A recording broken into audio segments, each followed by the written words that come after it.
Flirting podcast. Flirting podcast. Flirting. Big high holding. Welcome to another episode of Perspectives. We are your hosts. My name is Liddy Bro Flacco. This is Holden Stefan Roy. Say hi, Holden. Hi, Holden. And we are back in person, interviewing interesting people all over again. Yeah. This time we have a fascinating artist, producer, event curator, Renaissance woman, Destiny Manifest. Destiny Manifest. Let's go. Word up. All right, Destiny. So let's start we start all of our interviews very basic, right? Tell me about where your parents are from, where you're from, where your parents are from, and where your grandparents are from. I'll start with the grandparents. My grandparents are my mom's parents are from Georgia Okay. and Kentucky. Okay.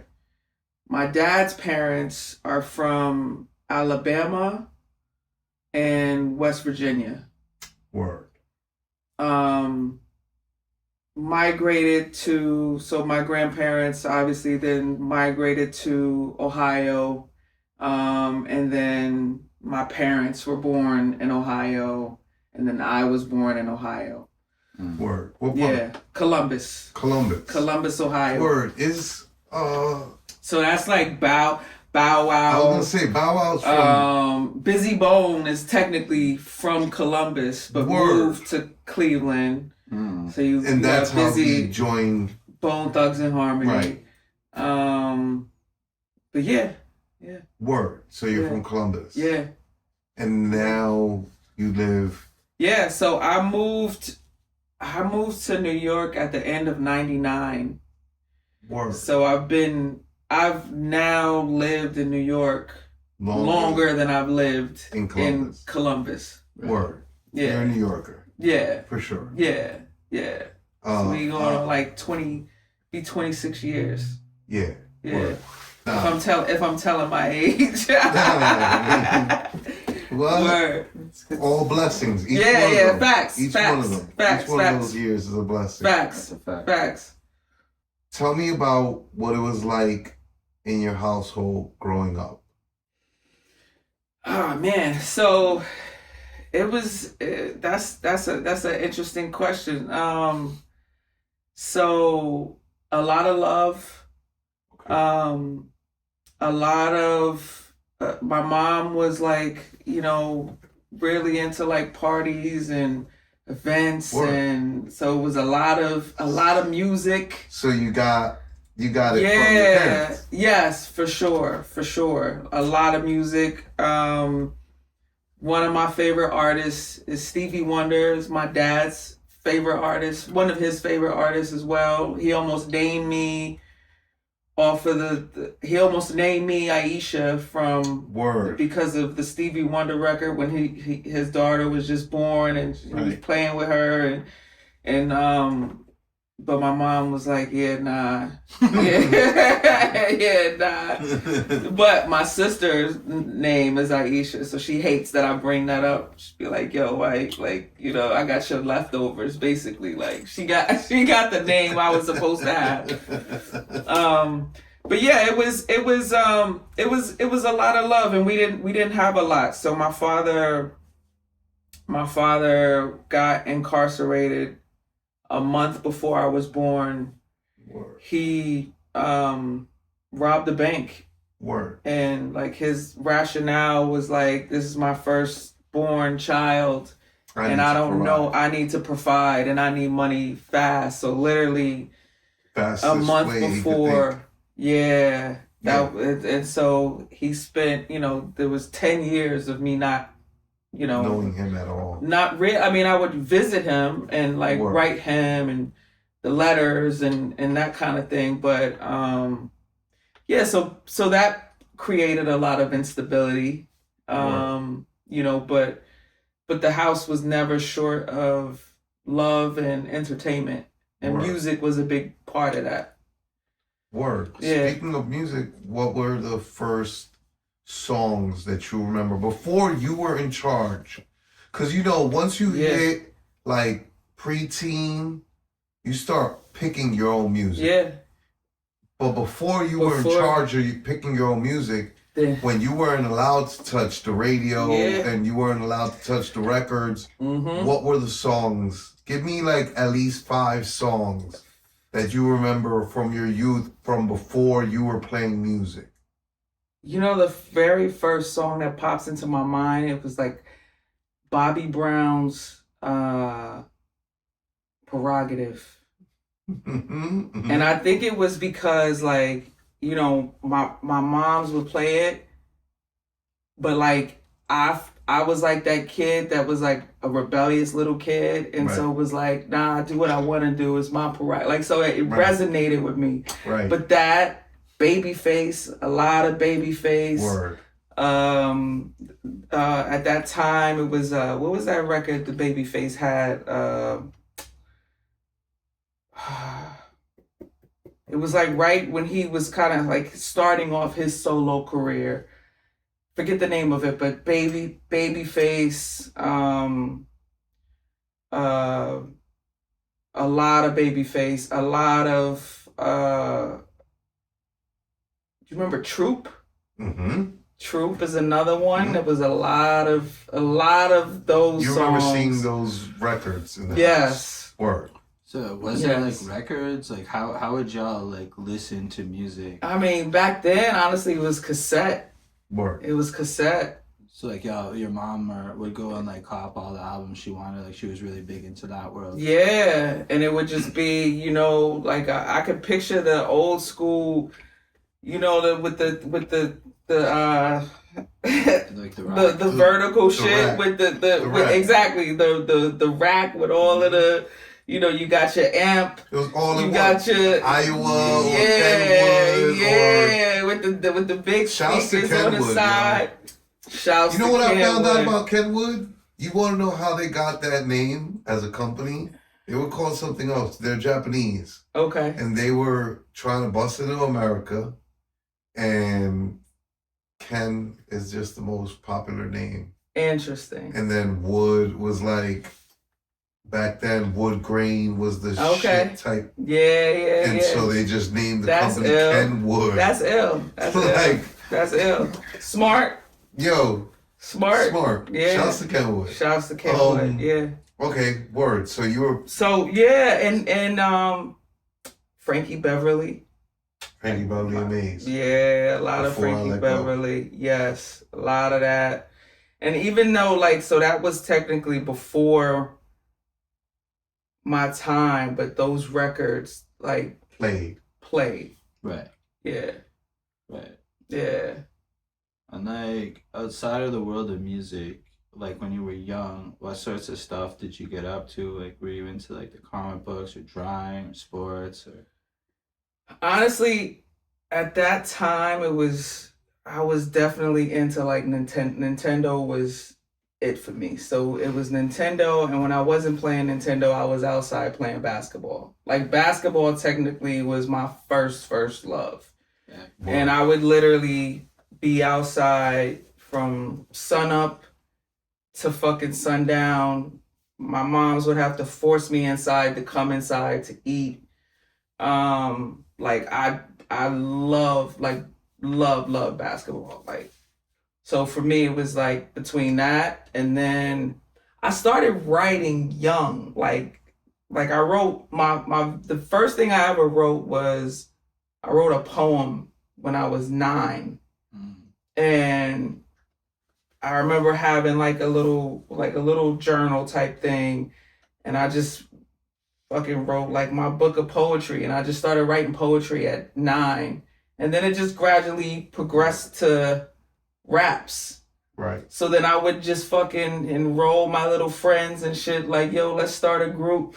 And I was young. I was young as like 9, 10. I can empathize. You know what I mean? Like, I was always trying to drag other people Yeah, into like- my rap dreams. and word. Right. So I would do that type of shit. And like, I grew up, you know, I have a lot of brothers, a lot of cousins. And then I would fucking even write little scripts for us to act shit out. Like, all right, I'm gonna play this character, you're gonna play this character, and we're gonna act this shit out. And so that was my fun at 9, 10 years old. So you went like from Nintendo and basketball. Yeah, shit to writing. rapper. Yeah. That's wild. I Yeah. mean, if music is in the house, Yeah. you know, it makes sense. Yeah. It was the natural progression. Right. Yeah. And like, do you remember like before you started writing raps, there had to have been a moment where you're like getting into rap or getting into music for yourself at some point? Yeah. Do you remember like the song that would have been like your first favorite song, like the one that like, yo, this is my shit, but like the first time that happened? Yeah. I loved OPP by Naughty by Nature. When I heard that record, Same. I was like, My brother snitched me out to my parents. word. He told them what OPP stood for. Oh, They took away my OPP tape. Damn. My brother snitching, and that was my older brother who put me into. He got me into hip hop, Word. and then then he he went snitched? away to the Navy, and he came back on like, and it was literally like his first. It was like he did boot camp training, and Okay. then we went to see him graduate in Chicago or something like that, Yeah.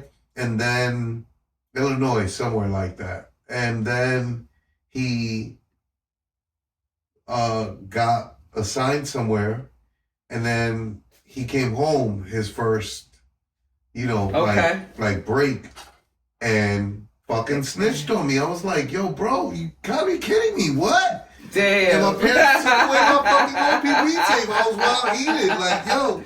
But that was my Word. first Yeah. tape. I remember that one, and the other one that I was obsessed over was Ghetto Boys. And Word. it was the my mind is playing tricks on me record. yeah. Like that record was like, yo, this shit is like this shit is dope. Like Right.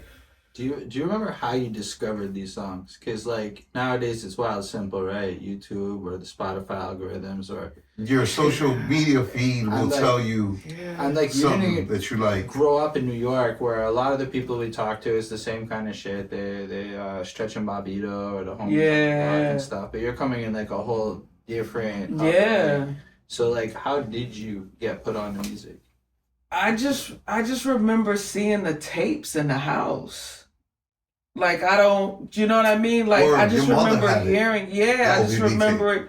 Yeah. Word. Yeah. Word. And then just being like, she was like, there was a lot of kickbacks. There was a lot of kickbacks at the crib. At the like crib. Word. her friends is over. Word. They downstairs pre-gaming before they go to the club. Word. My parents were young, on the younger side when they had me. They were 21. So they're right at the age where they're Yeah, by able the to go to time you're clubs and shit. 9, they're still 30. Like, yo, I'm still trying to party, They bro. outside. I'm outside for Yeah, real, for real. they would literally come to the crib, listen to music, pre-game, then go to the club, leave us in the crib by ourselves type shit. Like, so I grew up like knowing, like, okay, let me make sure. All right, I know not to open the door for this person. You know what I mean? Like, Don't open the door for nobody. For nobody. Don't answer the phone. You Don't answer the door. Yeah, like they was still young and Yeah. and Yeah, outside. and the younger you are, the more that's the rule. Is like, don't Yeah. answer the phone. Don't answer the door. And I was the oldest in the household. And So I was you had mature for my age. Word. So even though I was like 9, 10 and they leave, I would never leave my 10-year-old, you Right. know. It's a different world, though. It is a different world I now.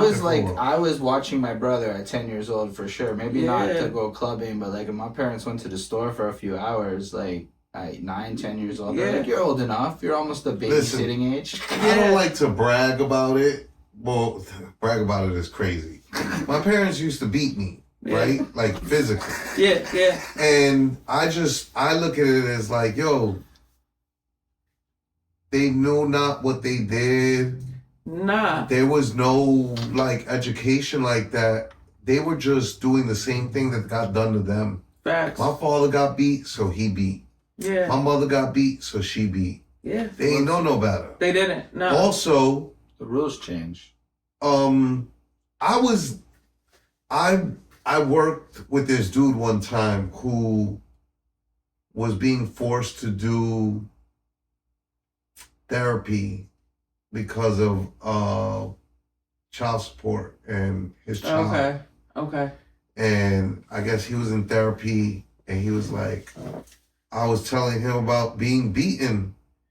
And like, I was like, nah, but I was a bad kid. I deserved it. And he was like, there's no such thing as bad kids. And I'm like, that's a lie. That's a lie. I promise you that's a lie. No, it's for sure it's a lie. I have a memory and I know how bad I was. Yeah. I was bad. And I had both my parents and they were good people. You know what I mean? Like they were good people that did the right things. I was the bad one out the batch. Gotcha. I was the middle child. I wasn't even the middle child at that point. I was the baby. I was the baby for like 8 years before my little sister was born. Okay. So I was the baby for a while long. Gotcha. And then she came, I did all sorts of foul shit to everybody in my family. You know what I mean? Like, I burnt my little sister. Damn. Yeah. Yeah. Fucked up shit. Yeah. Type shit. Yeah. But the point is, there's a such thing as bad kids. No, for sure. And I was a bad kid. Yeah. And so the beatings, I feel like I'm appreciative of them because they did put me in a different, like, yo, I might get beat. You know? Yeah. And that led to more thinking, second guessing things. Of course. And I think that if I didn't get beat, I probably would be under jail or dead. Yeah. Because I would have just kept on going ham without any like repercussions. The point being, different times. Different time. Different times. Different time. And they didn't know no better, and they shouldn't be judged by new Today's standards. I agree with Well, you. even just on like a less beat your kids version, just think about like when I was 10, I would walk to school by myself and I would take my little brother. If you send a 10-year-old to school by themselves right now and have them walk even 10 minutes, you're a bad parent in the eyes of society. So it's just like Crazy. Shit evolves and the norms and the cultures around It is. I think that a lot of our kids now, like I mean, latchkey kids, like that was some real shit for a lot of people. Yeah, had the fucking the thing around your neck, the My mom- shoestring type shit. My mom would tell me about like me. I would get jumped at school a lot because I would cause problems in the class. Okay. And then the whole class would get this in thing. trouble. And then after school, get this nigga. Yeah. And I would get jumped. Mm-hmm. And I would come home and I'd be like, yo, you gotta see them. Like, they're worse off than me. The point being, my parents weren't there to pick me up from school. You know what I mean? But again, different times, man. Different times. Different time. But I don't think that it's fair to our parents to judge them by standards. I agree. I think that they did the best they could at the times with what they had. And if it's a matter of forgiveness, I forgive. Yeah. Sure. You know what else I think too? I think that different times call for different ways of being, if that makes sense. So it's like, if we're living in a wartime era, right? There's a certain way that you would be with your child to make sure that they're wartime ready. Right. Versus, Right. like, today. Yeah. Right. Or like, I don't know. It's just. So it makes sense. It's like. Right. Yeah. But like, even to that end, like, it wasn't like your parents were doing the worst shit. If you're a responsible 9-10-year-old and they just going out and you know who to call if there's an emergency and there's that whole system in place. Y'all still here. Yeah. We made it. We survived. So clearly they made the right decisions leaving you in charge. Yeah. Clearly you were mature for your age. Yeah. Yeah. I mean, and you were 9 years old trying to start rap groups, or right? So like, right. Organizing. That's not even that. Organizing. You know what? What's the worst thing that happened? Oh man, the worst like, thing. Do you remember? Absolutely. I did not. You got in trouble for somebody getting hurt or something getting broken. Yes. Or what was this? Oh man. It's a funny ass story. It's a story that we laugh about to this day, me and my siblings, and my cousins. So my aunt has 4 boys. My mom had 3. There was 3 of us in the household. And oftentimes my aunt and my mom would live together, right? They had a support system for each other. Mm-hmm. And so it would be 7 of us kids. I'm the oldest and I'm the only girl. And so we lived in in Ohio we call them like a half double. In New York they would call it a 2-family house. Word. Where, it's 2 split. floors. Oh, Split. It's a duplex. A duplex. Yeah. Well, no, because a duplex is the second floor belongs to someone. She's saying that the house was split. It's split. So that's a. I know exactly what you're talking about. Yeah. So it's like Philly has a lot of those. Yeah. That is. In Ohio, we call them a half City a double. has them too. And they do. Yeah. Yeah. In Ohio, we would call it a half a double. Work. Or I think some people in New York call it a 2-family duplex, whatever. 2-family. So we lived in one of those, or just on one side. Mm-hmm. And there was like this small little crawl space that I peeped in the bedroom, but I didn't know what was up there. Like, never went up there. So me being the oldest, I convinced my younger siblings and cousins to go up there and explore. I told them that, this is there's treasure in the attic. like go up there. Whoever goes up there, whoever goes up there, we rich. Yeah, but like I'm too big, so I can't fit up there in the crawl space. One of y'all gotta go. So my brother and my cousin goes up there, and it's literally just a crawl space. So in between there's slats. My brother slipped, fell through the slats, came falling through the fucking ceiling. There's fucking that foam shit. What do you call that shit? The pink shit. Exactly, it's probably asbestos. Well, it has asbestos. It's like insulation. Insulation. It's like that shit is everywhere. The drywall is fucking. It's just like a movie. The whole shit. It was like smoky as fuck. Birds was flying around in the motherfucking upstairs. There were birds in there was birds up there. Damn. And my mom was out. And so, I don't even know where I even got this from. Weird ass kid.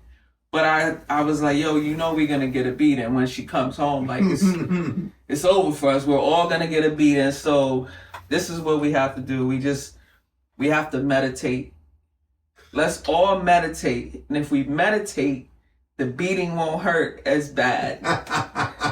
So then I had us all in a fucking line, fucking meditating. Niggas is crying and meditating because they know They know the beating coming. They know the beating is coming. Hey, this Like, meditation ain't going to word. God damn it. Word, like, so wow shit. I don't even, yeah. So I was probably like 10, 11 when that happened. Like, that was the worst because now she had to pay for somebody to come fix the shit. Yeah. Rough. As a single mom with scarce and limited resources, having to now think about, you know, and of course we didn't own the fucking shit, you know. So that was the wildest story. That It's like straight out of a sitcom. Yeah. Straight up. Hilarious. Word. Yeah. That was the worst. Yeah. What was it like in your right after that? So you're talking about preteen years. What was your teenage years like? Well, also, where did you go to school? We usually ask that. Yeah. What school did you go to? What schools did you go to? Oh shit. I went to so many schools. Like, we moved a lot. Like, we moved a lot. And, like, literally sometimes in the middle of a school year type shit. I remember having to do my passport for the first time. And I want to say on the passport or something, I had to do some type of documentation and I had to list the amount of schools. It was like, it was something like between elementary and high school, something like 14, 15 different schools type shit. Wow. Yeah. That's a lot. Yeah, it was a lot. Word. Yeah. So, but how about this? So, I can tell you this. When you moved to New York, you were an adult already. I was 18. 18. So you were out of school. I had just graduated high school. Word. Yeah. And I came here to go. I enrolled in a college in Ohio right after high school. I think I graduated in June. I enrolled in a program I was supposed to start in September. Started in September. By October, like, I was already kind of back and forth. I met a woman here that I was dating. Word. And, like, so I was coming back and forth between October and December, and then finally just moved out here. Word. And I was supposed to keep going to school out here then, and didn't, and basically dropped out of fucking college for a couple of years. Eventually went back and then graduated. I went to college basically here. Word. Yeah. So that's like running back to like being 10 again. Yeah. So like at this point you're like you've decided to start writing and you're trying to get into this whole music thing. How does that actually manifest for you? Yeah. So my uncle was a DJ. Word. And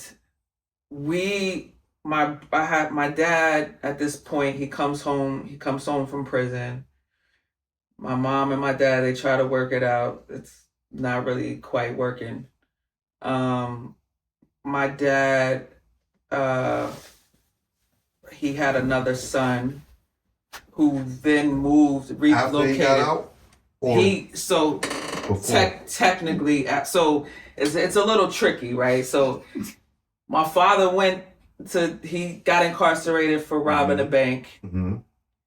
He was released on early behavior, came home for not even a good 6 months, and he pistol whipped a guy and blinded the guy.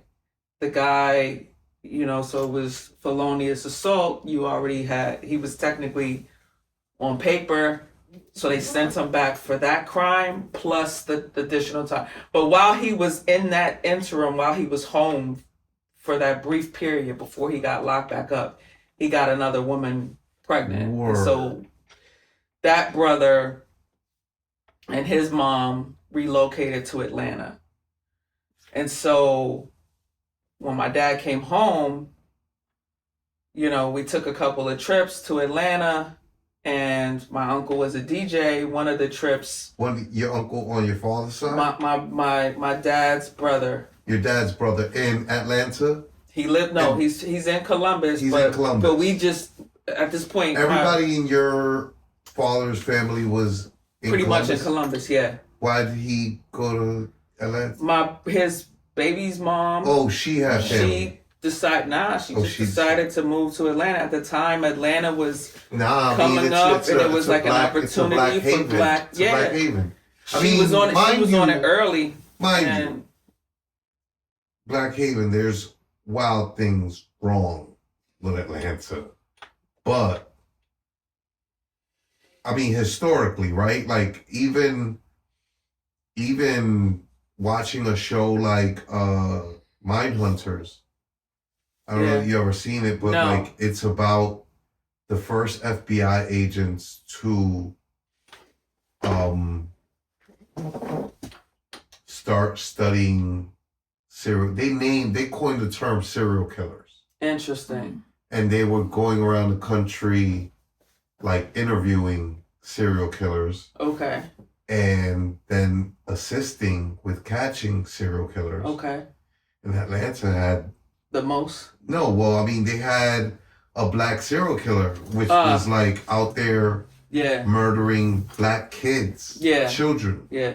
There's a debate about whether or not he did that. Whether the guy that they arrested did it or not. Yeah. Even when they depicted it on that show, they depicted it under like, what? And this guy was like in the music industry. Yes, and he was grabbing kids. And he was a very verbose person. Yeah. And so I would imagine that he would defend himself a million times over. Mm-hmm. The point being, Atlanta, regardless of if he did it or didn't, there still were black children being murdered in black boys, high numbers. Boys, yeah. Right.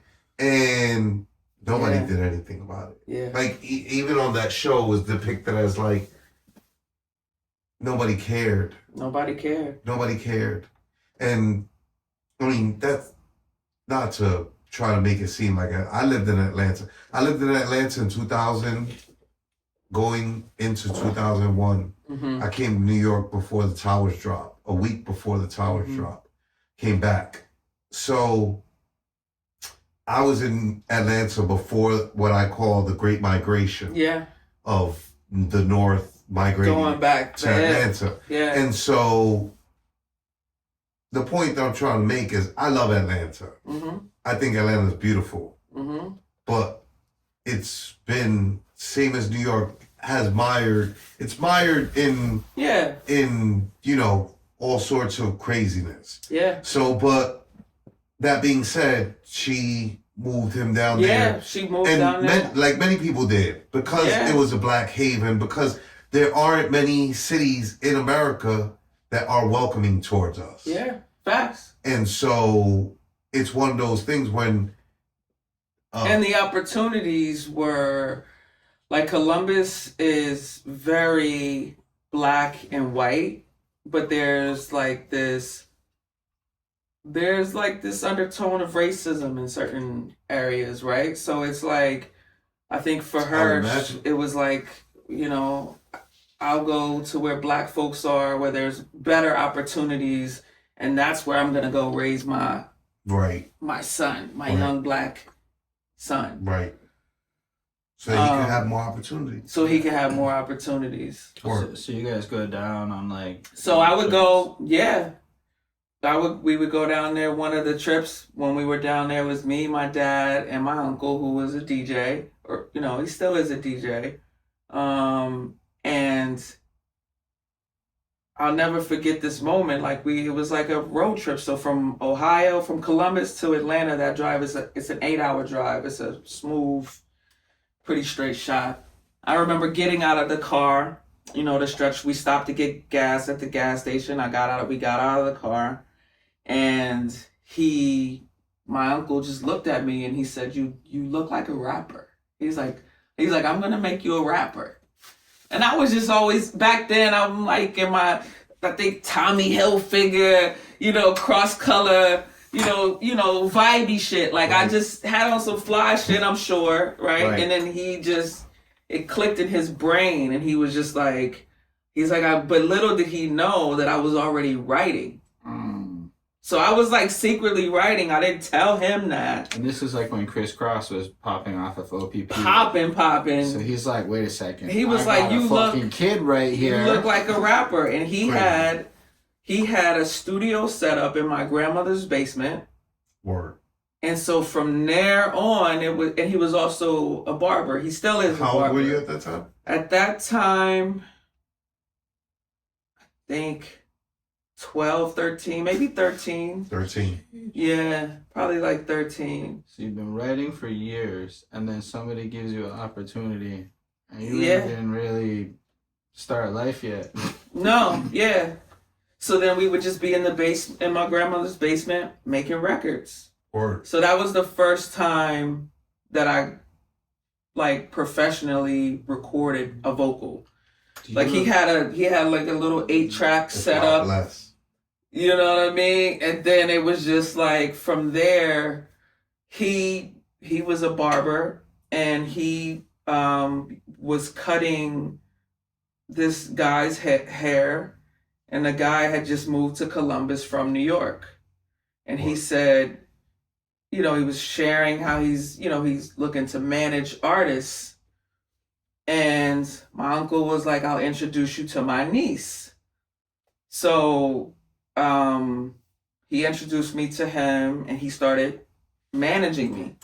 You're like 13. Yeah, I'm like, and then that's how I got exposed to New York, because at that point, I'm going on 14. Back then, New York City is still, like I tell people all the time, especially when it comes to like the cannabis industry.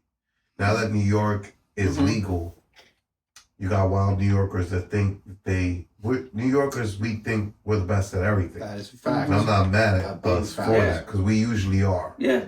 But the cannabis industry in America and in the world, really, the capital and California. is California. It's California, hands down. End. Yeah. Grand opening, grand closing. That's it. They got the crown. It'll never leave them. Never. And they have the cannabis crown, and they got the movie industry crown. Mm-hmm. There's movie industries that have popped up all over. Because Atlanta's trying. Right. Atlanta's trying. New York City's always had, like I was telling him, we were passing by Washington Square Park, and I was telling him, oh, look, this is where I Am Legend got shot. Yeah. And New York City has 1 million of those. This is where this movie was shot. But it's based on New York. New York City's the main character in wild movies. Yeah. As a city. Facts. You know what I mean? Facts. The point being, the movie industry still belongs in California. Yeah. It's their crown. Yeah.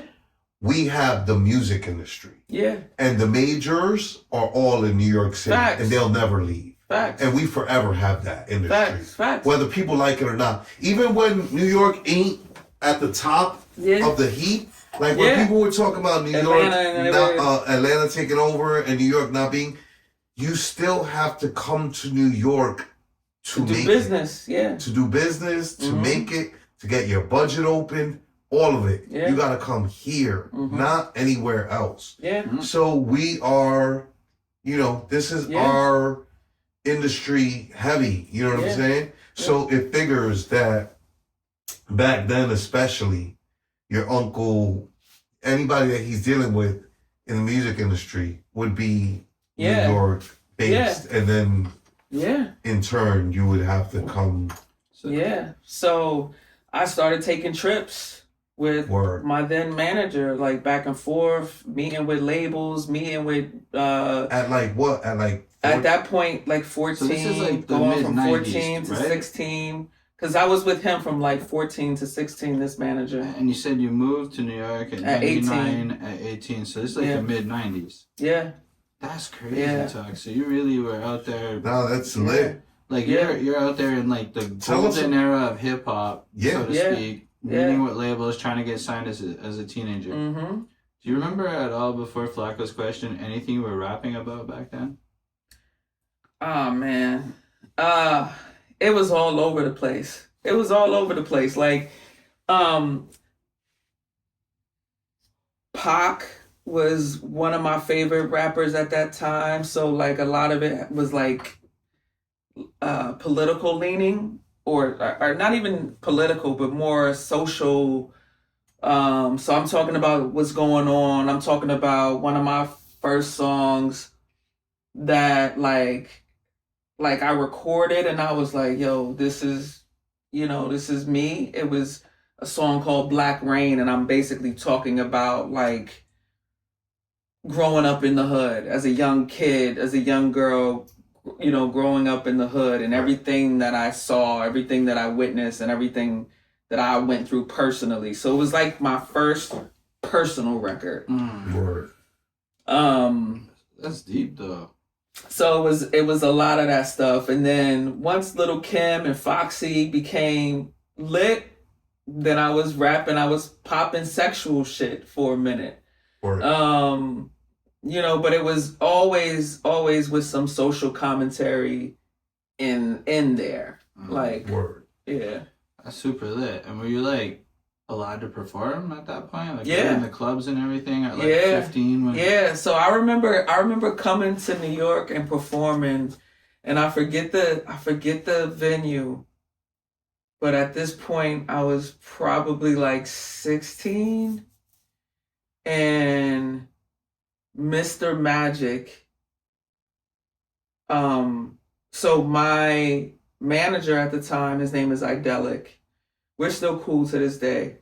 But his, do you know Fly Tie?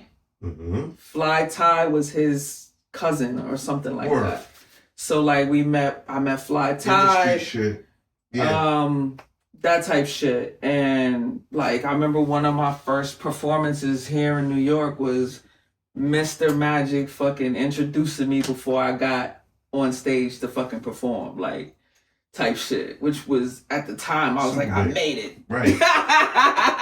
You know what I mean? I was like, I fucking made it, Mm-hmm. But yeah. Let me ask you something. How were things at home at that time during all this, right? Because there's a different era now, right? There was a lot of love growing up. Mm-hmm. What was going on at home in Columbus while you were 14, 15, 16? Man, at that time, it was, my mom, she got into a relationship with my stepfather. Okay, and so you had a stepfather. I had a at this stepfather, point. and that relationship was tumultuous. Word. And so,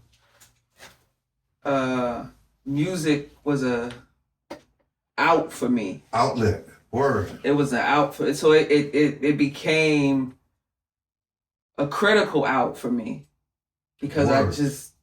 I didn't care to be in the house. I didn't care to didn't want to be around him.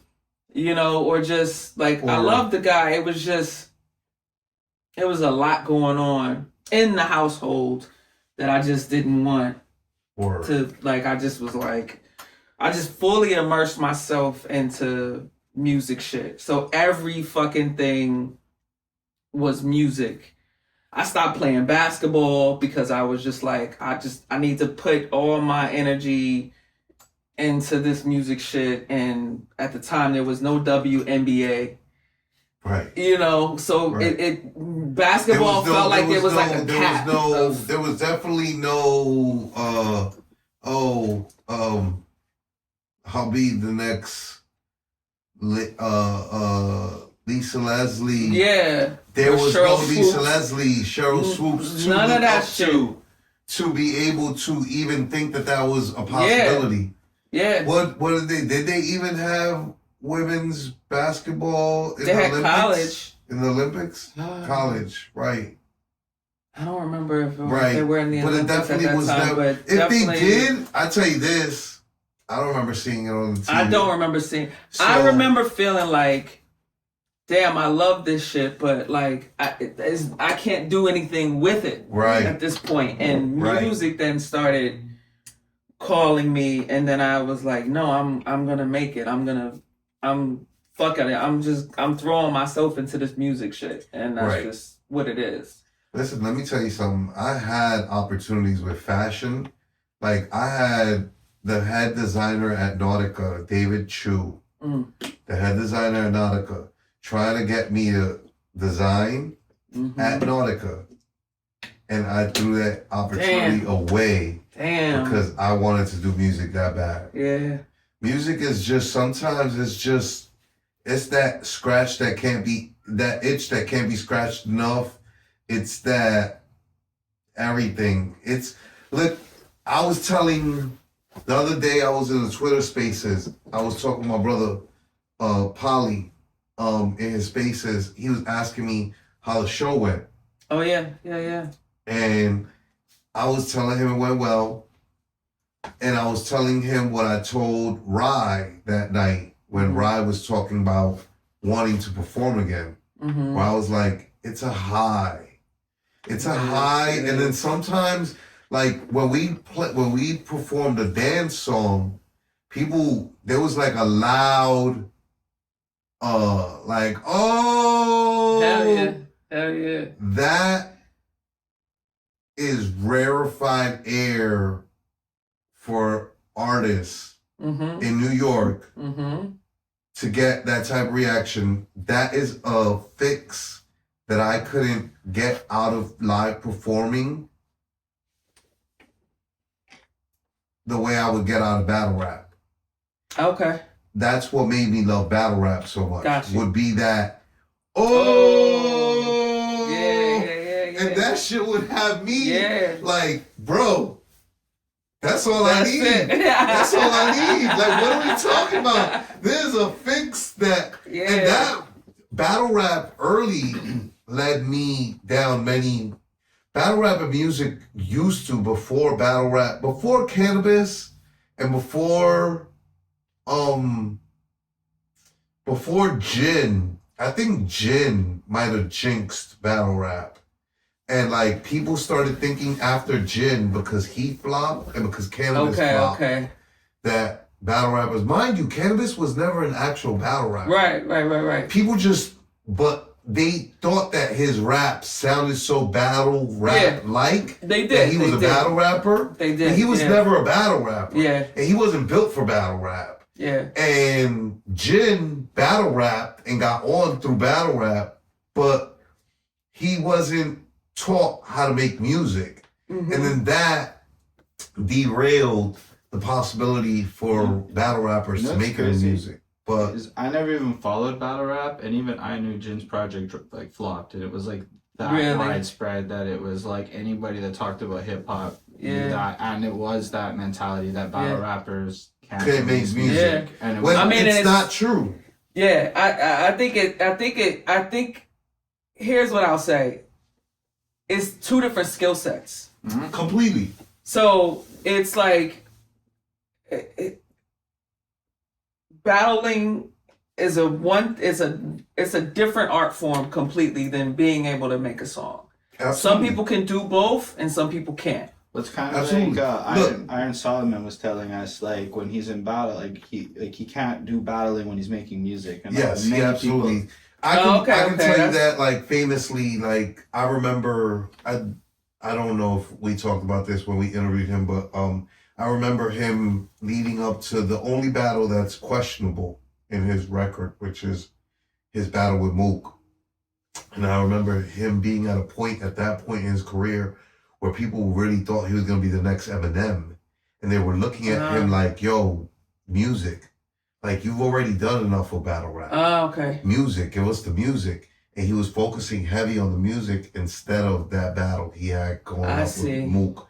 And because that battle went badly or not perfectly for him the way everything else did before, it derailed everything kind of. Interesting. But the point, regardless, that I'm really trying to make, right, is that that's a perception. Because if that was true, French Montana wouldn't exist. French Montana battle rap before he made music.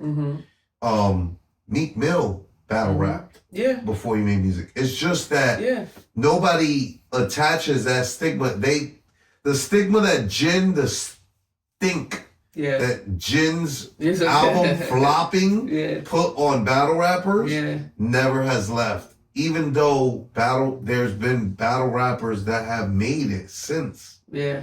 But the stink of it hasn't left the idea of it. And the point that I'm trying to make is that performing rarely gives that fix. But it does if you're a big, huge artist. Underground independent artists don't really get that vibe that we have, that we've curated with the get together. And rarely do you have a crowd that's really big in New York City that like gets really into the performance of the artist. We talked about this. Yeah, we have. New Yorkers are very. We don't ooh and ah, bro. We don't ooh and ah like that. We don't ooh and ah. I'm not gonna think. I forgot who it was that was talking about this before they went up and performed, but like that CF? night. I think it was CF. Somebody was talking about like, yo, New Yorkers, we don't, because we're like, yo, bro, all that, like, yo, put your hands in the air, whatever, like, you just don't get, like, yo, bro, I put on my drippiest fit. Yeah. You want me to sweat this bitch? Right. Like, the fuck? You work. You the rapper, nigga, you work. Right. You work. Yeah. You do, you impress me, bro. Yeah. I'm not here to be working dancing for you. Around and shit. Yeah. Dancing around. In Canada, they're way more. No, seriously, like I was thinking, because like when Flacco said that performing is a high thing, people are really nice in Montreal. Toronto might be a little mean. In New York, out of New York City, period, but people are very nice. So no, but like if you're mid, you still getting that applause that gives you that high. Gotcha. Even if you're mid, like I get applauded no matter what, and I don't even know half the time. If sometimes I do bad performances, and people are trying to people are willing to gas you up no matter. Yeah, what. Got you. And so, but it's addictive. Yeah, it is. No, it is. It is. I think it's even to a point where maybe you're blessed being in New York, where you actually have to be good to get cheered, because motherfuckers I know, like they've been rapping 15, 20 years, and they can't get past the dive bars because they're so hooked on the cheers from the 42 people in the room. Interesting, yeah. And that dopamine, like, no matter what. Yeah, in New York, it's very, like, I tell people, even battle rap, right? That's a thing. Like, I remember at a point, the fans would always talk shit about New York. Like, oh, you know, New York always looks out for their own. And I'm like, that's not true. There was a point in Math Hoffa's career where he was just not getting cheers like that. New York, we don't care who you are, where you're from. I don't care if you're from St. Louis. You're not going to get my applause just because you're from St. Louis and you're the only rapper who's ever come out of St. Louis. You're not going to get my applause because you're from my block. Right. You got to earn my applause and my everything. Everything that comes out of me, cheering you on, got to be earned. Yeah. So were you getting cheered in New York? Oh yeah. That's lit then. Of course. That's a big cosign. And that is why you moved here at 18. Yeah. Things like that. Yeah. Because if you weren't, I'm pretty sure if you were getting booed. That's a trying to come up. That's a interesting. I never thought about that. You wouldn't have came to New York. You'd have been like, oh. I don't want to go to that place where I get booed all the time. I killed that shit. I remember that first performance like it was yesterday. Like, I killed that shit. That's an interesting thought. And I never thought about it from that lens. Like, I I never, until this moment. And maybe you would have stayed in Columbus or something, Probably not. or gone You to know what it another was too city. for me? It was like bigger than the music shit for me in New York. It was like also the best place I had ever been. And at that point, I had really been to maybe Atlanta. 5 different states, you know, Atlanta, you know, visit my grandmother's family in Kentucky, my dad's family in West Virginia. They Right. are like smaller. You know, cities. but like New York spoke to me. And then at the time too, I'm What part of also West coming Virginia? out. What part of West Virginia? Small town called Summerlee, West Virginia. Because, you know, I asked because West Virginia historically is one of the most racist. Yeah. Yeah. A lot of there's a movie called Wrong Turn or The Hills Have Eyes The Hills with Have like Eyes. white people Yeah. being up like So inbred and like monsters type of people. And that's based in West Virginia. Yeah. Because of that. Let me give a little context too about Word. the family in West Virginia. My great grandfather was like one of the first black entrepreneurs in West Virginia. Word. So he had a club, he had a store, he had a farm. Word. So my family was lit in West Virginia. Lit in so West when I Virginia. went Gotta to be West lit. Virginia, it was like, oh, those are the Calhouns. That was Those- a well-off family. Yeah, like Word. so I didn't experience that in West Virginia when Right, you know. right. Where you were going to in West Virginia was It was like it's a is small lit for town. y'all. It's a small town. Nah, but still. But he like that like my dad's Yo, family was like the sometimes- lit family. Sometimes being a big fish in a small pond is lit as fuck. It is. That's what that Lit was. as fuck. That's I what that wouldn't- was. I don't know if I were to be born into an environment like that. I don't know if I would have left. Mm. You know what I mean? Yeah. Like I might have just been like, nah, it's lit. It's lit. here, It's bro. lit. What am I leaving for, bro? Basically, would have been a Queens person. I basically would have been. I've been explaining to him New York City and Queens. I was explaining to him how like when I lived in Queens, like you live in Queens, you work in Queens, you party in Queens, you live in Queens, you die in Queens type shit. Yeah. You know what I mean? Yeah. Queens people are they stick to Queens Yeah. for the most part. Yeah. They don't have a reason to leave Queens. Yeah. The Bronx, we always are going into the city, Manhattan, Yeah. and Brooklyn. I feel like people Brooklyn is similar. also too. similar.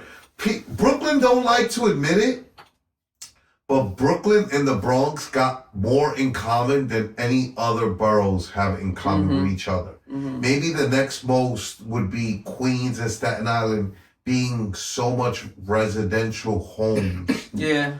They're similar in that way, but Queens and Staten Island are very different. When you look at it, there's still a lot of hood in Queens, but Brooklyn and the Bronx are like brother boroughs. Like they're mostly black and brown neighborhoods, mostly Caribbean. projects, mostly Caribbean, mostly all sorts of things. Brooklyn tries to lay claim to the birth of hip hop. Queens does too. Brooklyn? Brooklyn. Really? I give it to Brooklyn before I would give it to To Queens? Yeah. Yeah, like they were early, a lot of early shit that was happening in Brooklyn too. I didn't. At this point, the Yeah. story is what the story is. Right. And Sedgwick is the birth of hip hop. Facts. The end. Right. Facts. Big grand opening, grand closing. Yeah. Right? Facts. For the story. But for those that know, like Brooklyn was absolutely right there, neck and neck. They just didn't have a great story. And the great storytellers get to have the great story told about them. That's a And the winners of the wars get to tell the story how they want to. let's get back to you though. Yeah, I was gonna say, so you're a teenage rapper. You're performing and winning in New York. Are you like releasing projects? Are you like doing the whole thing? You know, it was a different time. No, Different era. No, there was projects wasn't the thing back then. No, it wasn't. Like, it was demo shopping. Right. It was. How many songs were on your demo? Maybe 3. Was Black Rain one of those? Black Rain was on there. Word. Yeah. Word. Yeah. Word. Yep. Do you remember the other ones? Nope. Word. Nope. Black Rain was the one then. Black Rain was the one because it was the story. You know, let me like, ask you something. How did that go? The pitching, the demos, the music industry, man, you know, shopping. How did those? So now we're still in the 90s. You started at 14 with your manager. Yeah. With your uncle. You started recording. Yeah. 13 or 14. Yeah. And then you started shopping with your manager. Yeah. In New York City. Yeah. 15, 16, 14, yep, 15, 16? Exactly. Yep. And so... Just like keep in mind, most people never live that. And even if you listen to the stories of most people, they just never live that at all. Mm. So like any insights you have or stories, like really please. interesting. Yo, it was. Yo, it's funny because it was. A lot of those conversations, like, you know, I would go to these meetings and I would be like, oh shit, like it's about to happen. And then there was a lot of backstory conversations that I weren't privy to. Was not privy to. And because you're underage. Yeah. Yeah. And I do remember. You're not the management, you're the artist. I'm not the management. And so I remember certain conversations where it was like, can she dress more feminine? Can she Can she, you know, put on a dress? And I was like, no, I cannot. Word, you were asked that and you told them outright, no, I will not. I'm not doing that. And back then, let me tell you something, the way the industry worked, that's definitely a reason for the door to close. Yeah. They would be like, oh, well. Yeah. It was the turn. It was like this is yes, people. So, but this is also we don't know how to market you if you don't. That's exactly like what we know how to market. This is look. Famously, Cardi B is the first woman in rap music history to get pregnant and go outside, take pictures with a big belly. Yeah, you're right. Women in hip hop did not. I never even thought about that. Thing. That was not a thing before Cardi B. She's historically all women in hip hop have hidden their pregnancies. Rod Digga famously talks about being pregnant when she did the Cowboys video for the Fugees. Okay. What album was that? The Score. That was her big moment, right? The Fugees were selling like Michael Jackson back then because of the Ready or Not record. They went diamond. Yeah, they went diamond with that record. Yeah. And she was on that record. Yeah. And she was pregnant when they were shooting the video. Mm. And they had her in like, it was Wild Cowboys. So she got to wear a trench coat. I remember the video, but I don't think it's because of her being pregnant. And they sat her down. The industry sat her down because she got pregnant. And many women in the industry got sat down because they were pregnant because you're not appealing. Yeah. We want you to be sexy. We want you to be, if you're a woman, you're not allowed to be your own woman. Yeah. We need you to be everybody's fantasy, sex symbol, dream girl idea of a woman, of a stereotypical woman. Yeah. And if you can't fit into that. Yeah. You know what's crazy is if OnlyFans was around back then, I guarantee you they would have had them all being pregnant in public. Mm-hmm. Mm-hmm. They would have had the data to see how many people find that attractive. Were. And they would have, because they're all numbers. That's how they make decisions. Mm-hmm. And it's just interesting how... There's a niche for everything, right? Like, how many people they're like blocked because they thought they don't know what to do That with they it. didn't That how know, they just yeah. trusted the people, because ultimately that's what's interesting about OnlyFans is like the successful people market themselves for the most part and come up with this brand and find a way to be like, Yeah, I mean, OnlyFans is unlike, right? Like, I remember watching, I forgot whose interview, but like somebody was interviewing somewhere and they were talking about how like OnlyFans, you gotta search Oh, really? in You order gotta to know look. what You gotta you know want. who you're looking for. Oh, There's no okay. trending. It's not like social media. Oh, that's interesting. So you gotta. So that means that everybody who is there for whatever thing, their numbers reflect to whatever that thing is. That's interesting. So if your thing is like Pregnant women. trans feet. Yeah, it yeah, goes even yeah. way deeper. If- Like it's if so your- specific. If your Really? thing is like pregnant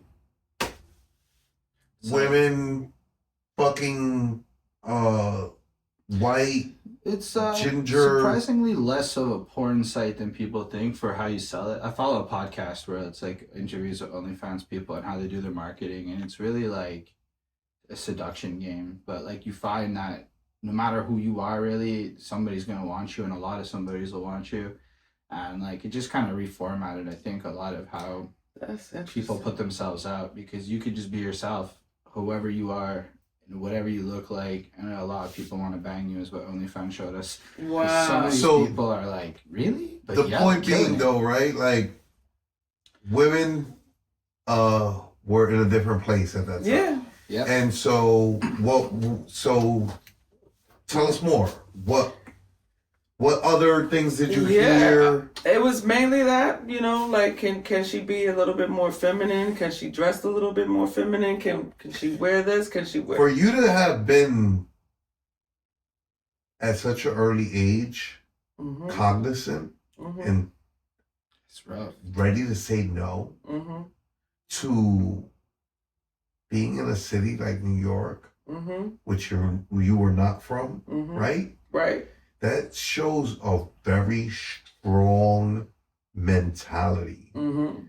early on in your life. Mhm. That's something that you should be very proud of. Like, Thank you for that. Yeah. nah, I'm just saying though, Yeah. like to know that, and definitely in an era where like It just feels like everybody Nowadays- signed a contract they regret. we were talking before we got on camera about Jay Dilla Yeah. and about how Jay Dilla and Big L fandom grew in their death. And that is all built and predicated upon followers Mhm. and people being followers. Mhm. But like this era that we live in encourages a lot of like, oh, I was already up on that. Yeah. Or discover your own. Yeah. Be your own. Encourages people to I'm non-binary, trans, people, you're encouraged to have your own umbrella. Mhm. The Yeah. 90s were not encouraging of your own Nah. umbrella at all. So for you to Not at all. have had the wherewithal, Yeah. the strength, Yeah. and fortitude Yeah. to know who you were already Mhm. and be like, no, Yeah. that's huge. Yeah. Tell us more though. Like, so tell us, what are some of your most stick out memories from that time period of coming to New York, going to the buildings? Were there any good experiences in any of those buildings? Were there any great experiences in performing that you like look back on and you're like, yeah, nah, that might have been why I did end up moving to New York City, was like, I mean, I think for me, like I fell in love with the city, and I was like, all right, maybe this rap shit ain't gonna look the way that I want it to look, because it was very discouraging. Because it's like, you know, you go to these meetings and you feel like this is it, and then it seems like it's gonna be promising, and then it's like crickets. So it got to a point where I didn't want to do it anymore. Like I didn't want to. Yeah, I didn't want to do the meetings. I didn't want to keep shopping for deals. I just kind of like was like, fuck it. But I love New York, and like I'm still moving to New York. And also at the time, like I was coming into my sexuality, and in Ohio, there was no body that looked like me. Word. So it was like New York felt familiar. New York felt like home. Did you feel like it was you like seeing yourself in other people here? Yeah. Word. Yeah. So that played a part in like even just mentality wise. Right. Like, you know, like I didn't think I didn't think small. Right. And I think, you know, I just remember feeling like I was a fish in a big fish in a small ass little bubble, and I needed to get out of that bubble. You wanted to So then once I moved to New York, now I'm in struggle mode, like survival mode. Moving to New York. So it's like, and there was no time to even fucking think about music in the same way, because I was again like a little discouraged. But then now it's like I gotta eat, I gotta figure out how I'm gonna live, how I'm gonna be able to take care of myself. So it became hustle mode. Do you know what I mean? Right. No, I do. Yeah. I can imagine, because you just come here from anywhere else for any period of time. With no, and you just look at how much stuff costs. Yeah, with no family. Almost, no matter where you're coming from, know? New York is gonna cost you more. It was like, yo, it's sink or swim out this bitch. New York is definitely chew people. I often make the joke that right by the terminal, the bus terminal on 42nd Street. Yes. I came in on that. That's the Boulevard of Broken Dreams. I came in on that terminal. There be white people strewn out there, homeless, asking for money to get back to where they came from. And I'll be like, that's the Boulevard of Broken Dreams right there. I came in on that bus. Yeah. Many people come in on those buses and end up right outside that terminal. Yeah. That's deep. Crazy. Homeless. That's deep. That's strung deep. out on drugs, homeless. That's deep. So, like, look, right now, you know, not to blow it up, but right, like, we're in your home. Mm-hmm. It's a beautiful home. Thank you. I appreciate you. Beautiful home. Thank you. So this is for you to have come this far. Yeah. From that terminal. That terminal, the other option could have been. I came in that bitch with fucking, you know, the big bags, the big garbage bags. Yeah. Oh wait. I had two like of them the hefty bitches, bags. The two hefty bags. Wow. Through that fucking terminal, hopping on the fucking train station to get, you know what I mean? Yeah. Where did you stay when you got here? So, when I first moved out here, I was dating this girl who insisted that I move in with her. And really, I say girl, but like I was 18. No, y'all women. And she was 31. Oh, she's a woman for sure. She was a grown-ass woman. She's a grown-ass woman. Yeah, she was a grown-ass woman. She was a grown-ass woman. So she lived in Long Island. To which, by the way, nothing wrong with that. No. I at 18 moved in with a 32-year-old woman. Yeah. And bless her. Thank her for. Nowadays, that's, again, different times. Nowadays, it's so frowned upon. Yeah. I'm so grateful for her. Yeah. Yeah. No, me too. So, lived with her. We were together within a year, broke up. At the time, I landed like a really great job through her connection. Word. She was a hairstylist, and what kind of job? She was a hairstylist, and she worked at an investment bank. It was Credit Suisse First Boston. Okay. Which they had a salon on the basement level. Was over there on 23rd and Madison. And she cut this woman's hair who was like the COO of Credit Suisse First Boston. She was looking for an assistant.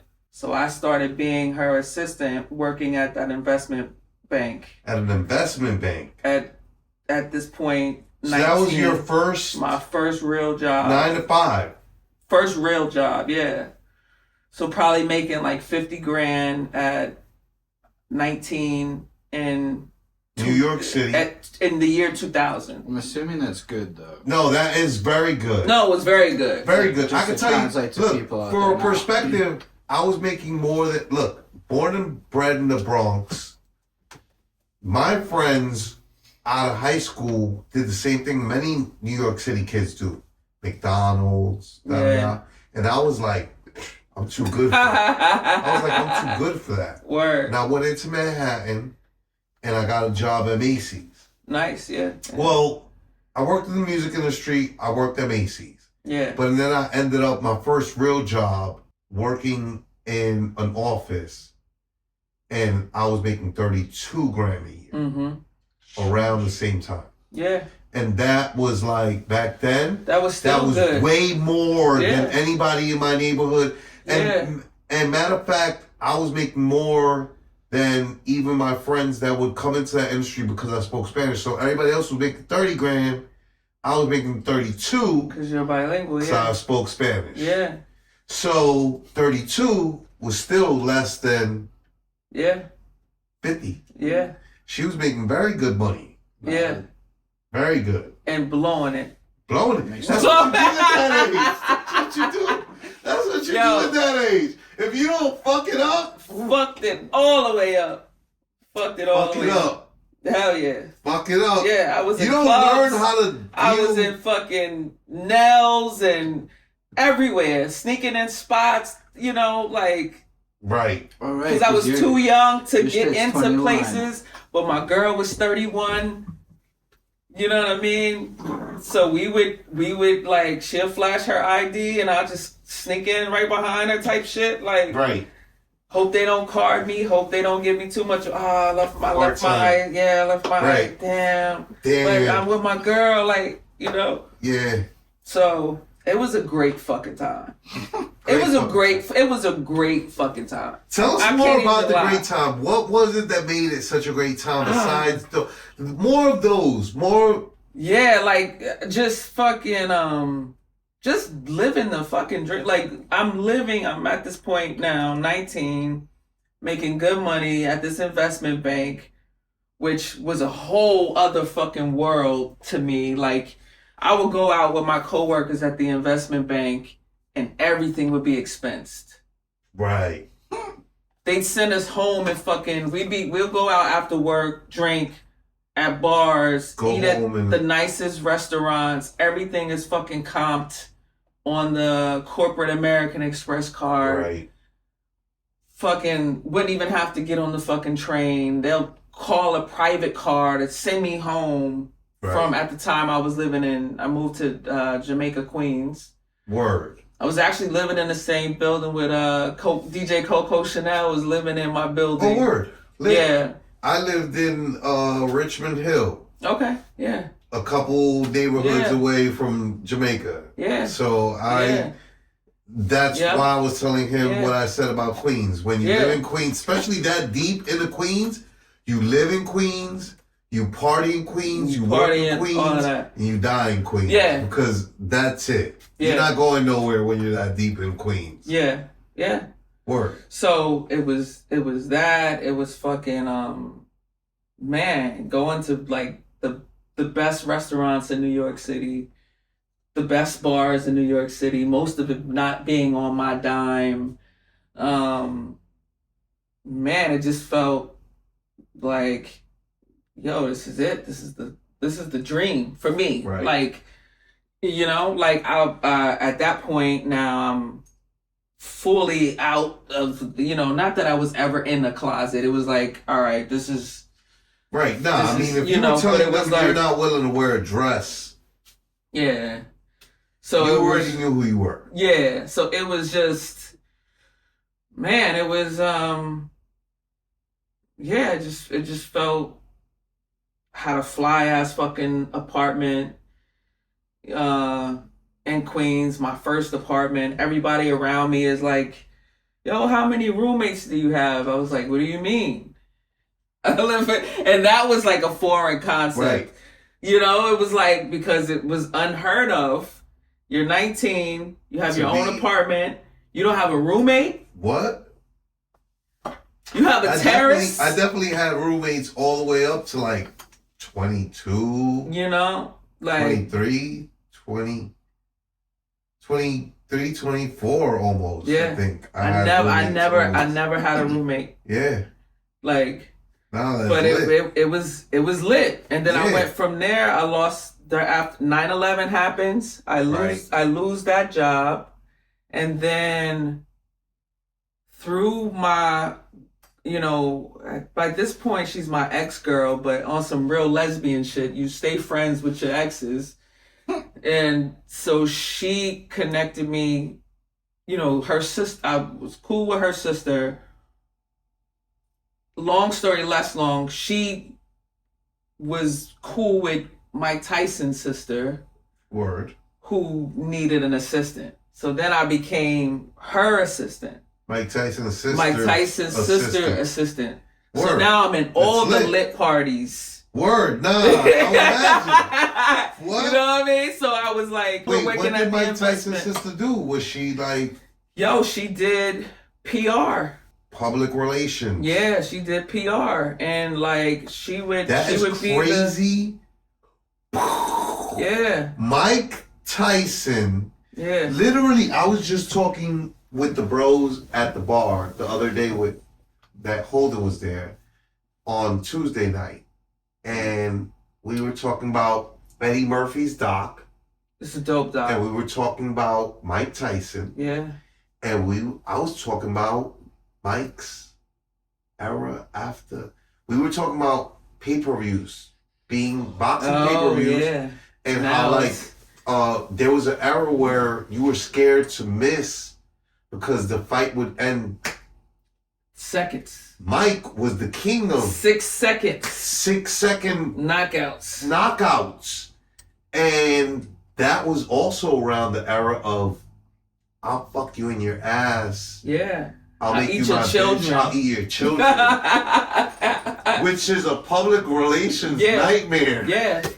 I was working for her when I'm pretty sure at that time I think that's around the same time when he made that Statement? statement. I'm pretty Oh my sure it was God. around the same time. So like What? it was and here's another dope little tidbit, and I don't know what happened with this story. So I'm working for Jackie. She heard my music. She made a phone call and she was like, yo, come here in the living room. She takes me in the living room, and her friend, who I knew him because I would see him, he would come over occasionally or whatever, come to the office. She brings me in there. She plays my music for him. Mm. And he's like, you know, like you could tell, like he's listening to it or whatever. And nothing ever came of it. Fast forward to today, and I didn't realize his artist then came to the office one day, and I'm in the office, she's in the office, and the office is no bigger than this. She was basically running an office out of her home in Brooklyn. Mm-hmm. And it was not too much bigger than this room. So I'm sitting here, her artist is sitting here, and her artist is Keisha Cole. So it was Manny Haley who was Word. managing Keisha Cole at the Crazy. time. He managed her. I think he managed, I think Lloyd maybe even. Lloyd.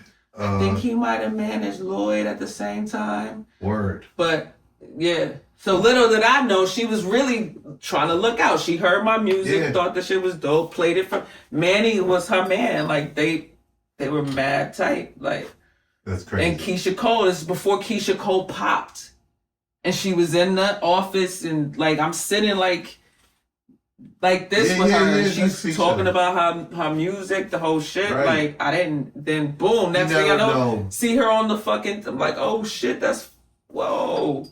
She The blew the amount of fuck people up. that I sat next to, And then I you didn't understand. know, yeah. You never know. So it's that type of shit. That's why you should never. This was like not never. You. Yeah. I like You never know, you cross paths, man. So cross paths with all sorts. but I was in all the fucking lit parties. Like Crazy. she I would go imagine. mad lit I parties. would imagine you were with Mike. Yes. You were with Mike's extended. Yes. You weren't with Mike, but Right. you were with Mike's No, sister. I met which is Mike, through her, sat with sweetheart of a person. I loved him. I've heard Loved nothing him. but great things. I've I never met was him like- personally. Well, I've been in proximity to him. Mm-hmm. Literally up until earlier this year, when what's that young Mexican kid? He was fighting in Times Square. We set up that boxing ring in Times Square for I forgot that Mexican kid's name. He's like the most famous Mexican Canelo? kid. No. No. Well, not Canelo, the kid. So the young kid with the hair, and he's like fake fancy, fake bougie. He reminds me of a young Oscar De La Hoya. Okay. You know what I mean? Anyway, that kid fought whoever I think it was Haney, and lost him. I don't know if he lost him in Times Square. The point is, I was literally next to Mike in a restaurant in Times Square because it was closed off for the people working the event, and I was one of those people, and Mike came in. Mm-hmm. Mike has just always, everybody who I know who met Mike, the times that I've been in proximity to Mike, like you get the very like salt of the earth, Very much so. sweetheart of a human being. Great Great human I even being. had him, I was a fan of Mike. Of course, who wasn't? Huge fan of Mike. So I was like, yo, this is back in that era, right? It was still, you still had a voicemail. Right. So I was like, yo, Mike, you think you could, I want to put your voice on my voicemail. Like, you think you could just be like, yo, you call it Destiny, matter of fact, you know what I mean? And he did the shit. He was like, sure, no problem. Like, it just did the shit for me. Voicemail is Mike Tyson's, your voicemail message is an And it, not now, but Not back now. then. Back then. Yeah. Back during the ringtone era. Ringtone era type shit. I was so gassed. Oh man, I got Mike Tyson on my voicemail. This shit is crazy. Huge fan of Mike from young kid type shit. Young kid type shit. So it was a lit era. It was a lit era. This is your early 20s, right? Yeah. So you did the financial thing, the towers fall, and I guess the Towers financial world fell. falls apart a bit. I was collecting unemployment, working for Jackie. She was paying me cash off the books. So I ended up making pretty much more money now Than what you were than making. I was making when I was fully employed. So I basically ran that shit until fucking unemployment ran out. Got lucky. One of my aunts through marriage, I found out that she was living out here. She used to do liquor promotions. So back in the day, a Bacardi, let's say, for example, would be I did that. I did promotions for So I did that liquor. shit. Hold on, what? Can you describe the promotion? So it's a liquor company, let's say it's a new Hennessy that's coming out. Hennessy will partner with, like, basically, it's almost like guerrilla marketing or street marketing Street companies. team. Like, it's That- basically the- a street the- team. Yeah, the that's exactly it. promotion company that I worked for was street team. Yeah. They were a music industry street team company, but they also promoted inside. I explain to people all the time. When I would go to the Universal Records building, which is one of the top, still exists to this day. That building still exists. Universal Records owned Motown Records, owned MCA Records, owned Cash Money Records, owns actually all these. Yeah. Owns all these. And you go to the building and those are floors. Yeah. So 5th floor, MCA Records. 6th floor, 7th floor, Motown Records. Universal, 10th, 11th floor. It don't end there. Above them, Martel Cognac. Because it's a board. Yeah. And these companies own everything. Yeah. And then above Martel Cognac, Tropicana. Tropicana Orange Juice owned all that. They own Universal. They own Motown. Because that all that you think you learn a little bit of the world and you think that's it. But you're like a horse with blinders on. Exactly. All you allowed to see is this right here. Until you get up on, Till you get up to the higher floors, and now you got a view of everything. And you understand, like, oh no, this game is rigged all the way. And Tropicana owns all these and so the company that I work for, he had a great relationship with the heir of Martel Cognac. Oh shit. And their money goes back. Martel Cognac's invented cognac in Cognac, France. Okay. And their money goes back to gold coins. Ah, interesting. And the owner of that property has wolves on his estate. Not dogs, wolves. Trained wolves, apparently. Wow. Right? But so these people come from money. And so the point that I'm trying to make is just that you'd be surprised how many liquor brands are owned by another brand, but then also own all these music industry. That's why. And keep in mind to like people watching this, some of this stuff might be wild Googleable today. Oh, absolutely. Back in 2002, it was not wild. Not at all. This information was not there. All. People still believe the news. Edward Snowden hadn't leaked everything. Like it was a very different world of information flow. Facts. So that's why it's like seeing all the this. The parties though were off the hook. Back in the pre-camera days, because cameras and parties don't go together. Bro. Lit. Especially liquor parties, because now you're partying with the people providing. I'm partying with the people, and we would have a certain amount of tickets that we can give free to anybody. Like, and so that was the thing. We would have to walk up to somebody. Like, if I look, oh yeah, he looks like he would spend money. Yo, try this new Henny. Here's a drink ticket. Just go to the bar. This one is on me. Word. And then, so I met people like that. Like, met people that then I would start relationships with. And of course, you know, like I had a whole Rolodex. People a drink. You know what I mean? They remember you. I remember doing it to DJ Enough. Word. And SOBs. We did a liquor Shouts party. To DJ Enough. I was literally just Enough. watching Drewski on Matt Hoffa's podcast talk about Enough. He's Firing. another enough firing from guy, Hot 97. Super cool guy. Super Drewski, cool guy. Drewski's he's a blessing upon New York City radio. I was saying enough. Yeah. Also, yeah. No, I haven't met Drewski. Both of them. Okay, both of them are blessings.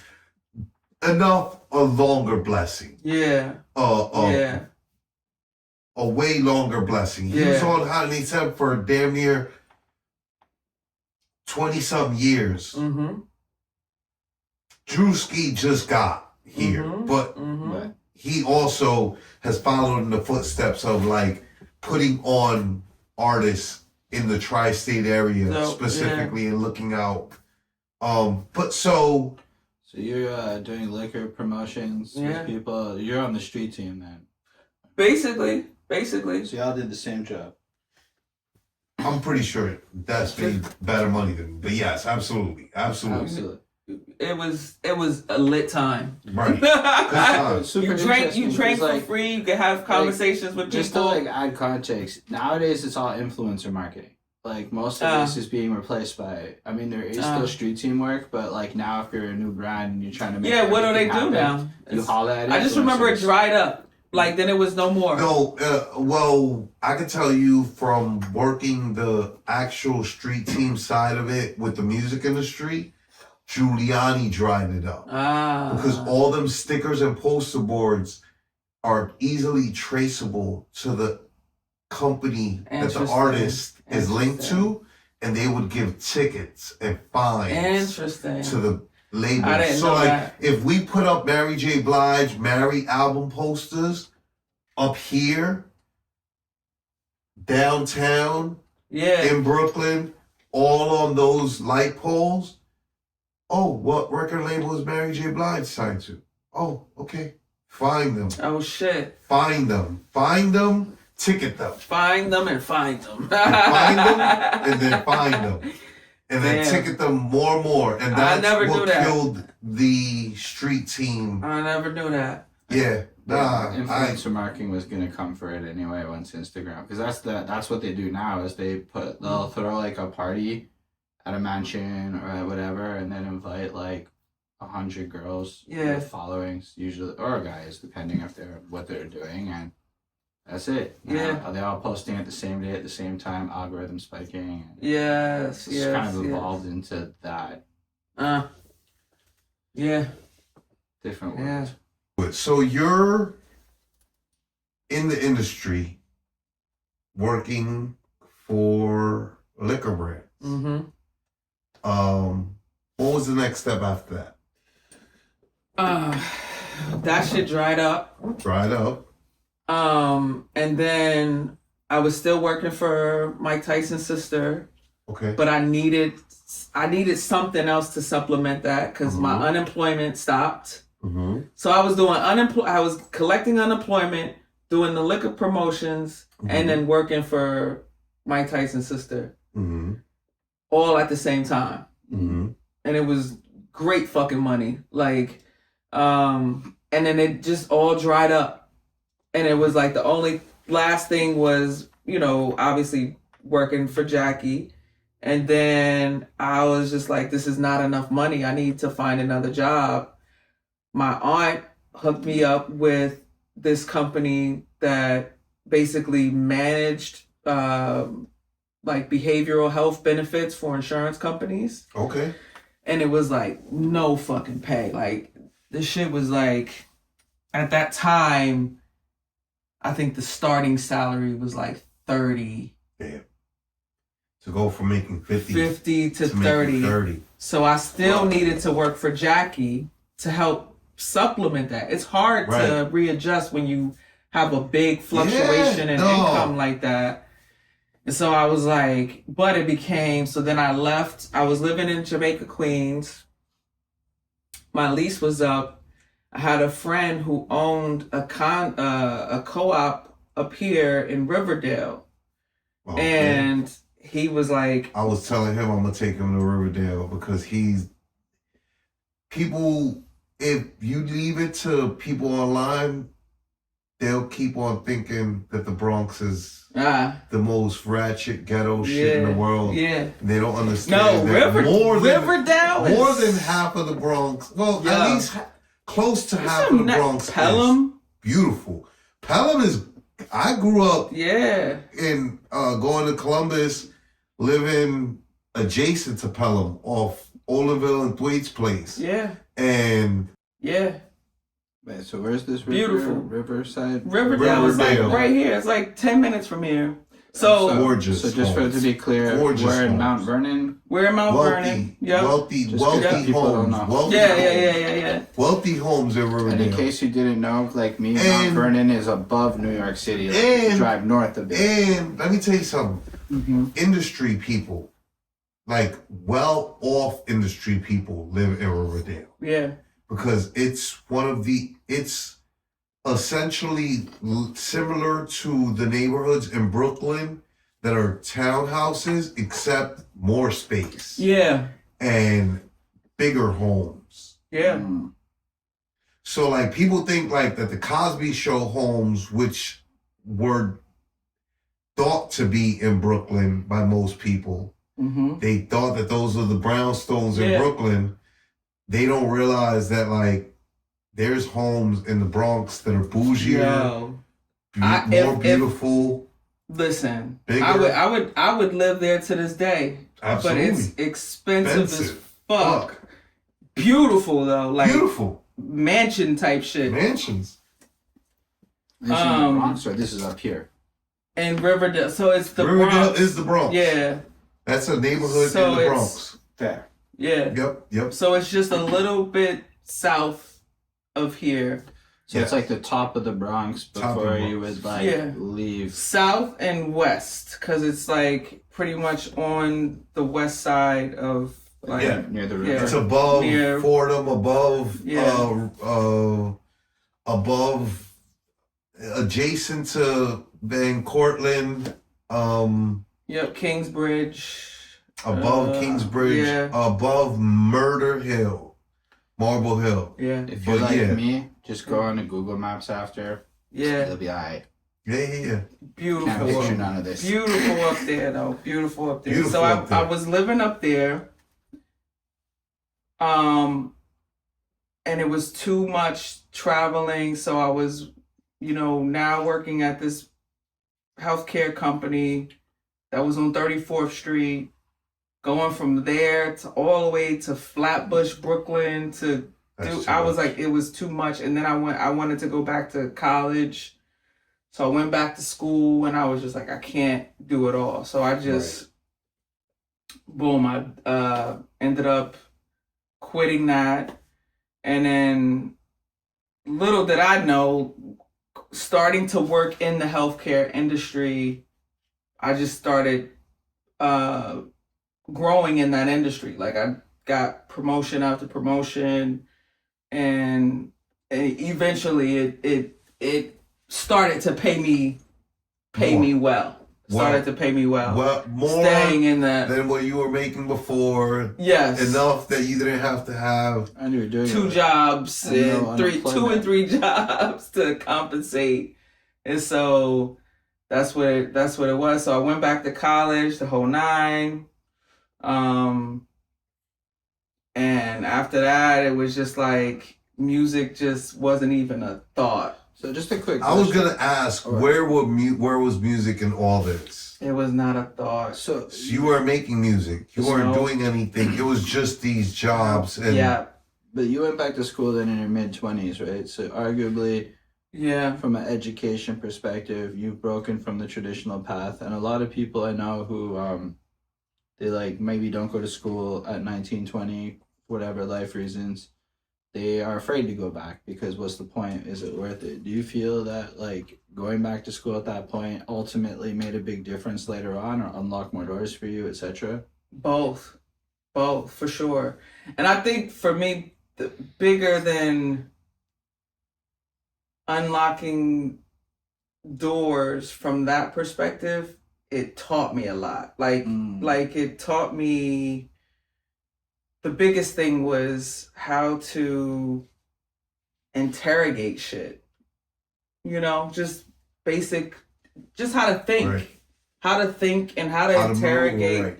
How to interrogate something. So that was the biggest lesson. been- But the relationships that I, met there, at different schools, and it helped me as I was getting different promotions at work. Certainly helped. Right. And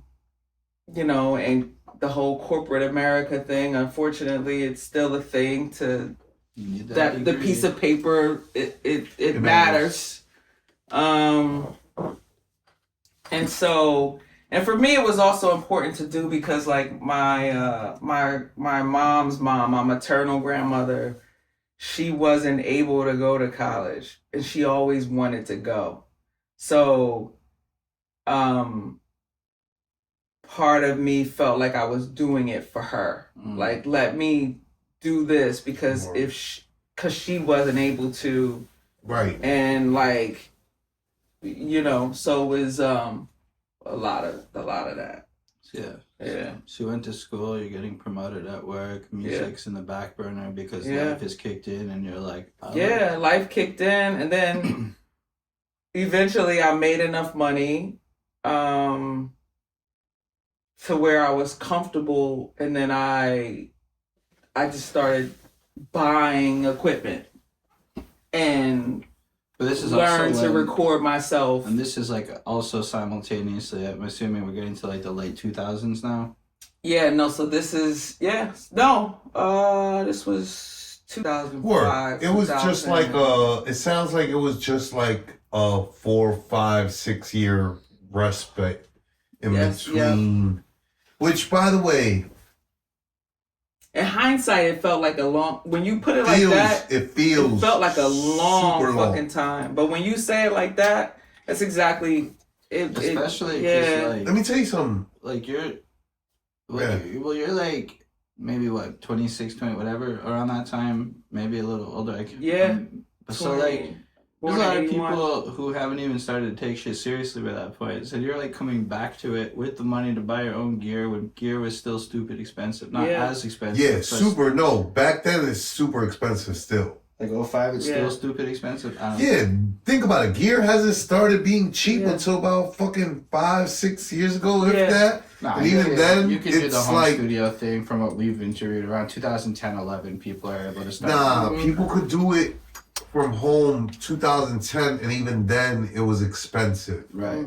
It was still expensive. An M box would still run you what, 5? It was for me. It cheap. felt expensive. It felt expensive, but it was like I started to miss music, and I was just like,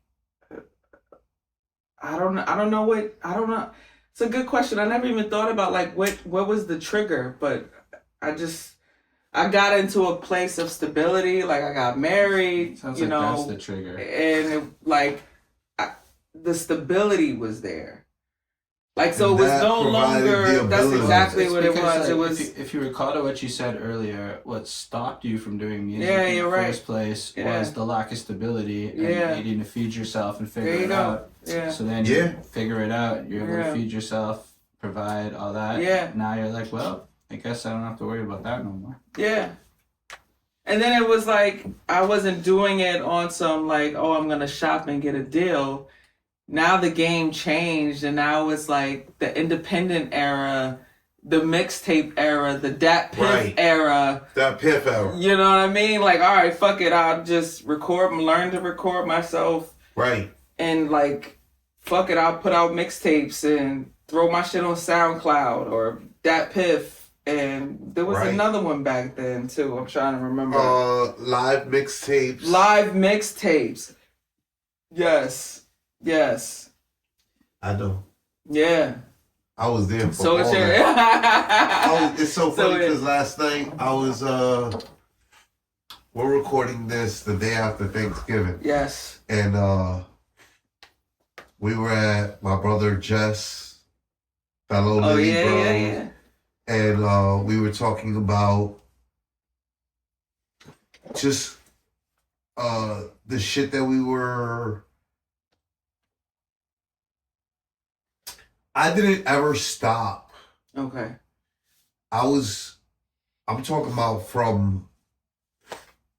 I was telling him is what it was. After high school and giving up the opportunity to be a big fish in a big pond, right? or be a moderate fish in a big pond, right? Because I could have been in the music industry, the fashion industry, and been designing at a major fashion label. That would have opened up doors for me to design other places.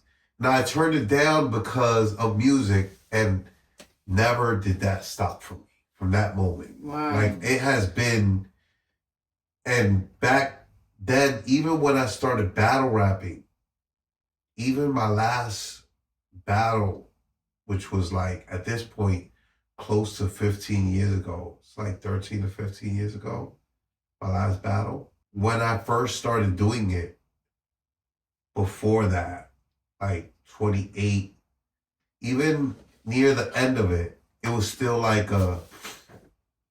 this might be a thing still. Like, I might still have the opportunity to get signed. There were always, same as you, right? Like, that's why I was asking, because New York City, people often cite the difference between, there's a trend online about the difference between New York City people and Cali people, and how people in New York City are kind, not nice. Yeah, for sure. But people in California are nice, not kind. Yes. And they'll see you with a flat tire on the side of the road, and they'll be like, "Oh my God, I'm so sorry for you." Right. As they drive by. In New York, York, we gonna pull over. We gonna pull over, tell you, "What the fuck did you do, you dumbass?" Right. Let me help you with your dumb shit. Right. Clearly, you don't know what the fuck to do. Right. How to fucking put a tire on. Let me show you, you fucking idiot. Right. How to put a tire on. And that is New York City. That's a fact. And my whole life with battle rap and with rapping and with doing what I was doing was a lot of like saying, like, you think people, New York City, that is the one place where we become California-esque, is the music industry. Because you get a lot of like, I love you, man. We should have lunch. Yes, that's a fact. And they don't mean it. That's a fact. They don't mean it. They don't mean we can have lunch. Yes. They mean, oh, we can have lunch. I'll see you later, pal. Never again. Never again. Ever again. I'm talking about, I had people, Rockefeller, Taylor, even at the end of battle rap, Taylor, what was Wiz Khalifa's label? Taylor Gang. Yeah. I can't name them out of label people. Nah. Or people at a label that were blowing smoke up my ass. But the point is, you start learning, but also, again, for me, it never ended, right? Because by that time, me and my wife for years, I brought it up because Holden was talking about when his wife and him first got together. She was like, you got to make this seem logical to me. Okay. Well, she gave me 5 years. Really? She's like, you got 5 years to make me feel like you blowing the deposit on a house is not a terrible idea for our life. Okay. Because I've spent a significant amount of money on music over the last, 14 years. I would run it up, be like, shit, I could have had a house. I could have had a lot of things, but yeah, if there was no growth or progress, she's like, you can do your hobby for a while, but you're going to be 32 chasing rap? I was 32 chasing rap. But I was able to, at that point, at least have not a lot of money coming in, very small amounts, but enough to be like, yo, look at this. And then using the skills of rap to get other things in life, like doing voiceovers or shit like that along the way. So with that, now she can't stop me. Also, I'm here doing this right now. I'm in the middle of Mount Vernon in a very nice house having this moment because I didn't stop. and she Because sees I was that. gonna say, because look, if you didn't stop, No. you wouldn't have traveled to the places you travel with me. We've done so much together. Yeah, and it's not even, I mean, Flacco is a huge blessing in my life, but even this summer, I got to go do a paid gig in Prince Edward Island. And so we had an excuse to go travel. I lost money on the trip, but the fact that it was still like a paid, I mean, I'll be honest, but the fact that it was like, there was something, there's a reason to go. Of course. It's like better than just the people who give up on the dreams, buy the houses, procreate. I'm like, I don't think I could ever done that life, but she challenged me to evolve. And yeah, that's kind of what Flacco was saying. But the point being, right, is that, right? Like, there's, same for me, right? Like, I kept on going. Yeah. So for you to have clearly walked away from, you were money motivated, right? you were because I remember a lot of the years early on couch surfing and not caring. Mm-hmm. You were like, I need to get back to that 50 grand. Yeah. If not more. Yeah. And it becomes a more. Because I tell people that all the time nowadays. Well, I'm like, my company can't afford me. Mm-hmm. They have me for 6 figures. Mm-hmm. And that 6 figures isn't enough. Yeah. Yeah. They can't afford to consolidate me into just their company. Yeah. Because if I make 250,000, I need to make 300,000. If I make 300,000 with you, I need to make 350,000. Yeah. If I make 350,000, I need to make 400,000. It's never enough. Yeah. Is the point that I'm trying to say. Yeah. And modern inflation, he'd be making the same thing each. Right. But the point that I'm trying to make is that you had that mentality early. And so because of that, give me 1 second, hold. Because of that, I'm curious to know not only where those years where you walked away from music bore what was the value that really sticks to this day from those years that you walked away from music, and then what was it that really brought you back, like you started talking about? So wait, what was the values that I kind of honed in? Well, I mean, for that what was 5-year right, period? like because it couldn't have been just the money, right? Like, what were name the things, like, out of all the things that allowed for you to walk away from music for those few years, which was not a lot of years. But what were the things, whether it be roof over your head? Yeah. It was learning.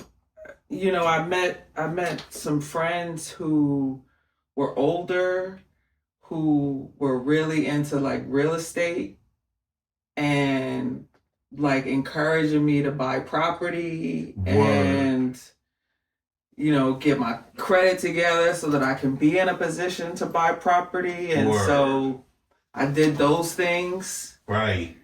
And they had me thinking, you know, they're still my big brothers to this day. It was the one, who owned the condo in Riverdale that I was living in the condo.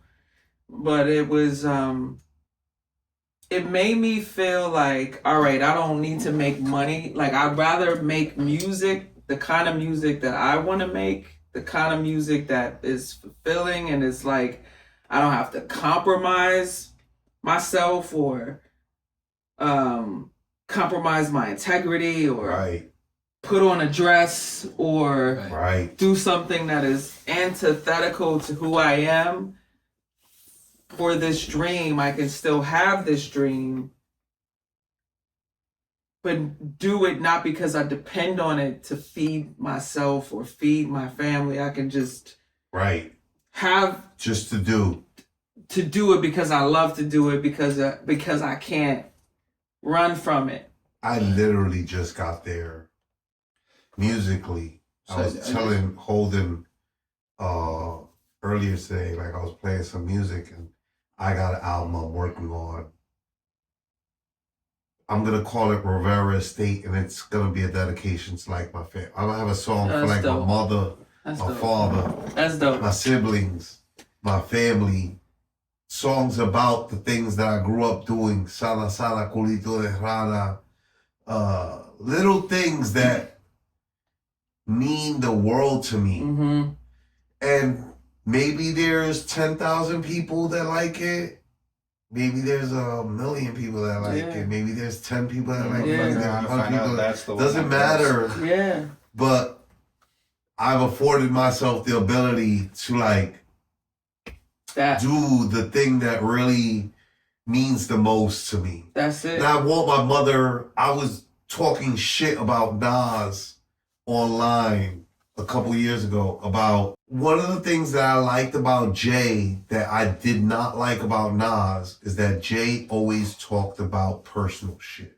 Yeah. And I feel like that's what made him great. Yeah. I didn't learn about Nas's personal shit until his mother passed away. That's a fact. That's sad. Yeah. To have a song about your mother, for your mother. And she's not here. Yeah. And that made me realize, like, I don't want my mother to be here and not have a song for her. Yeah. Out of me. I need to make a song for her while she's still alive and kicking and breathing. You just like, so I started writing this song about my mom's, but I haven't finished it. You gotta finish it. I have to finish it. You gotta finish it. You just lit that fire. I hope I did. Thank you. I hope I did. You definitely Blessings. So I just so I noticed something throughout your story where I think, because like, I think it's important. Part of why we do this is so that people can take away things from your journey, because you've clearly done it. You managed to navigate it all. But one of the things I found astounding is if you're working at an investment bank, you're probably being exposed to financial literacy at like 19. Right. Yeah. And that, it's like, I don't know, your story didn't sound like as money driven as the way like poor people are money driven, right? Like it wasn't just like I need money. It was more. She came from poverty. No, but that's why she was money driven. The way she described it, it was not like an excessive flagrancy. It was, I understand that I need to make this much money to budget adequately or maintain a standard of living. And like the way you're describing it at like 22 sounds like a 35-year-old coming to terms with financial realities. And so I'm wondering, because like you stepped away to go get your life together, and I'm wondering how many people would just like, if it's just an example for how much you've grown in that time too, because it wasn't stagnancy. You were able to figure out new ways to do it. You're already talking about real estate, and nowadays these things are TikTok trends. But in 2005, ain't nobody fucking talking about this unless you got lucky to be put on. And so you got put onto this knowledge that everyone claims should be high school. Everyone's talking about how financial literacy should be a high school mandatory training. And to me, it sounds like being given that kind of information. And he said also access to older people who mentored you and gave you the knowledge to effectively be an adult, which is another thing that our current society is lacking when dealing with the youth, is this like concept of mentorship and like just passing down knowledge. And I think it's incredible that both those two things seem to have happened when you were like young and I got ages. lucky.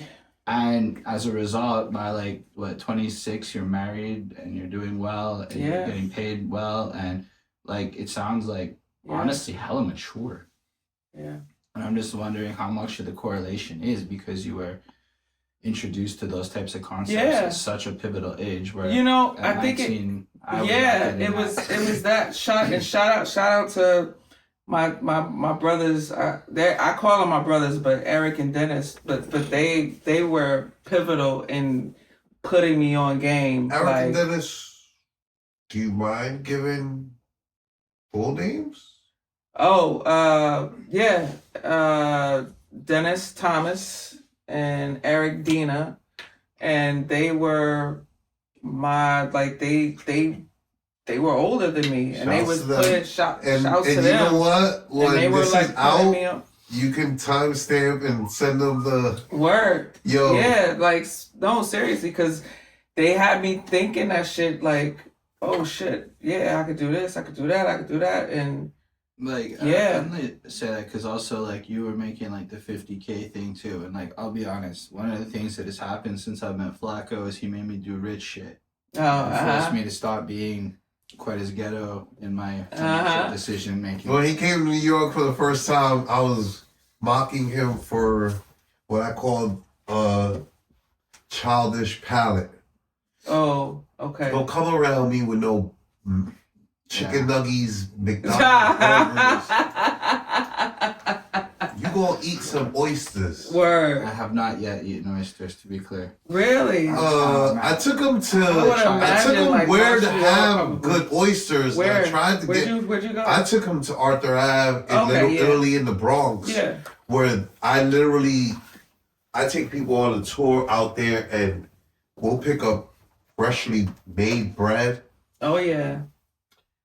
charcuterie. Yeah. There's a pizza shop out there I love that's a classic New York City pizza shop that gives like a forearm length slice. There's I haven't been over there forever. There's Over bakery, not a bakery, what do you call pastry shop that I go to out there. There's a sandwich shop that I go to out there. That was a good sandwich. And then before I start any of that, they have also, personally speaking, I go there, my butcher is on Arthur Ave. And I go to him for like thick cuts of good steaks. And also there's so many fresh fish shops. And there's one that they set up a bar out front for their oysters and clams. Oh, that's lit. And I go there and that's where I start always. Like, yo, let's have oysters. And I had started with oysters and he was like, nah. Not just me, my girlfriend was also like, nah. And that helped him say nah. He had his lady with him who said nah. And it's like, nah. Her nah is way bigger than you know my what? Nah. You can peer pressure me into trying shit. You will not get her to eat something she don't want to eat. Got you. But that be the shit that, let me tell you something. Like, stop that. Yeah. You know? Yeah. Listen to me. If you a hood motherfucker or a poor person and you say no, it's because you don't know better. And I hope that you learn better. Yeah. One day. I'm not a seafood person in general. I love oysters, man. But a part of the situation, because so between meeting Flacco and now I ended up working for a food Instagram page where I sell promo. Oh, I've seen the growth. And so now I've been in places where they're serving me this like high-end sushi and shit, and they're like, "Did you like it?" And my mother raised me right. I gotta fucking try everything, and it's miserable sometimes. I do not like all of it, but I have come to see that like on the higher end of seafood, at least like there's shit that is pretty freaking good. I can't say in my life I want to order any of it, but like he ordered escargot the other night, and I tried it. I got to the point where I can at least try the shit. Yeah. But like by doing that, all that to bring it back, it's like last night he had yams for the first time. Oh shit. Well, that was not like an avoidance. It's just like I was trying to explain. Like, who the fuck is inviting me to like the hood Thanksgiving to get yams? Like a black Thanksgiving. Yeah. Like that's not happening in my life. Or like I was like pointing out like, yo, there's no broccoli carrots. Like where's the broccoli and carrots? Like that's at every Thanksgiving dinner I've ever been to. It's just it's like a different bunch of food. Different, yeah. No, white people's Thanksgiving be struggle. Yeah. Let me tell you something. Yeah. I've been on white Thanksgiving, and that shit is a struggle, bro.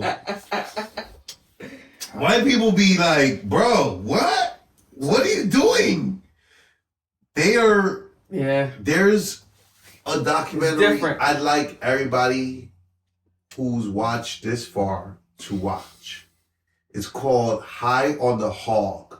That's the pretty history of African American Oh, cuisine yeah, in peep that. America. good shit. I've seen that. It's Seen great. that too. That is the It's best great. documentary to educate people upon how much history of- influence Black people have had on American cuisine. American cuisine And by is American Black cuisine, I mean things as simple as French fries and macaroni and cheese. Well, Yeah. everybody knows mac and cheese. Invented by Black people, sir. Yeah. But yeah, just to bring it back. So I think a better example of where I'm going with this, when we went to Puerto Rico, we got this like really nice fucking rooftop spot in Old San Juan. I made sure that And it we was had a So, definitely not a place in a price range I would have ever looked, because it was by far out of my price range. nice.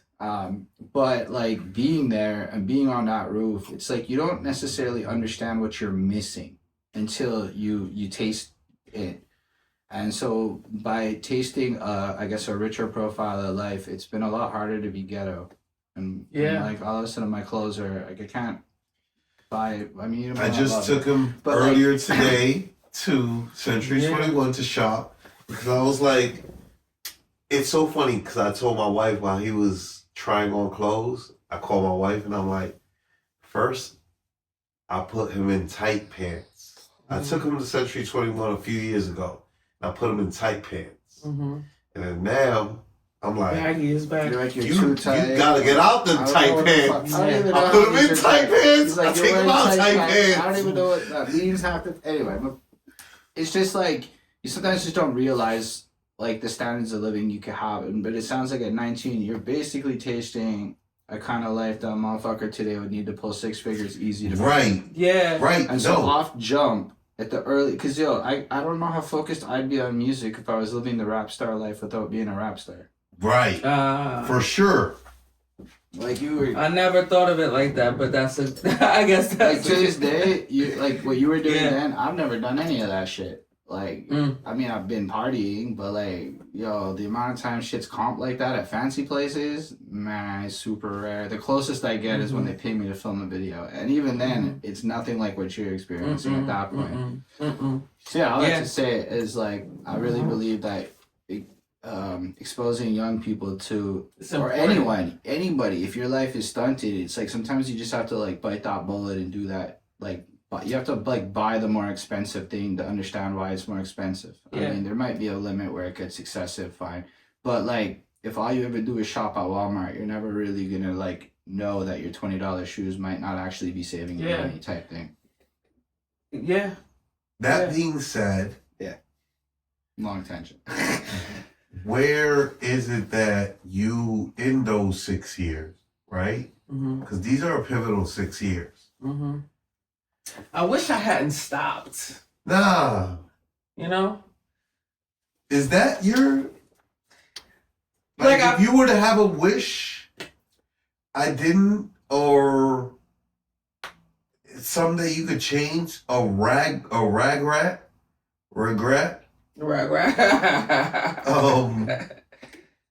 would that be it? Personally speaking, I have no regrets, and that's what I tell people. Yeah, General life. I generally do not, because I feel like Everything was meant to be, leads you here, right where you're at. So and we're so, not nobody, but at the same time, we're interviewing you because you are somebody. Yeah.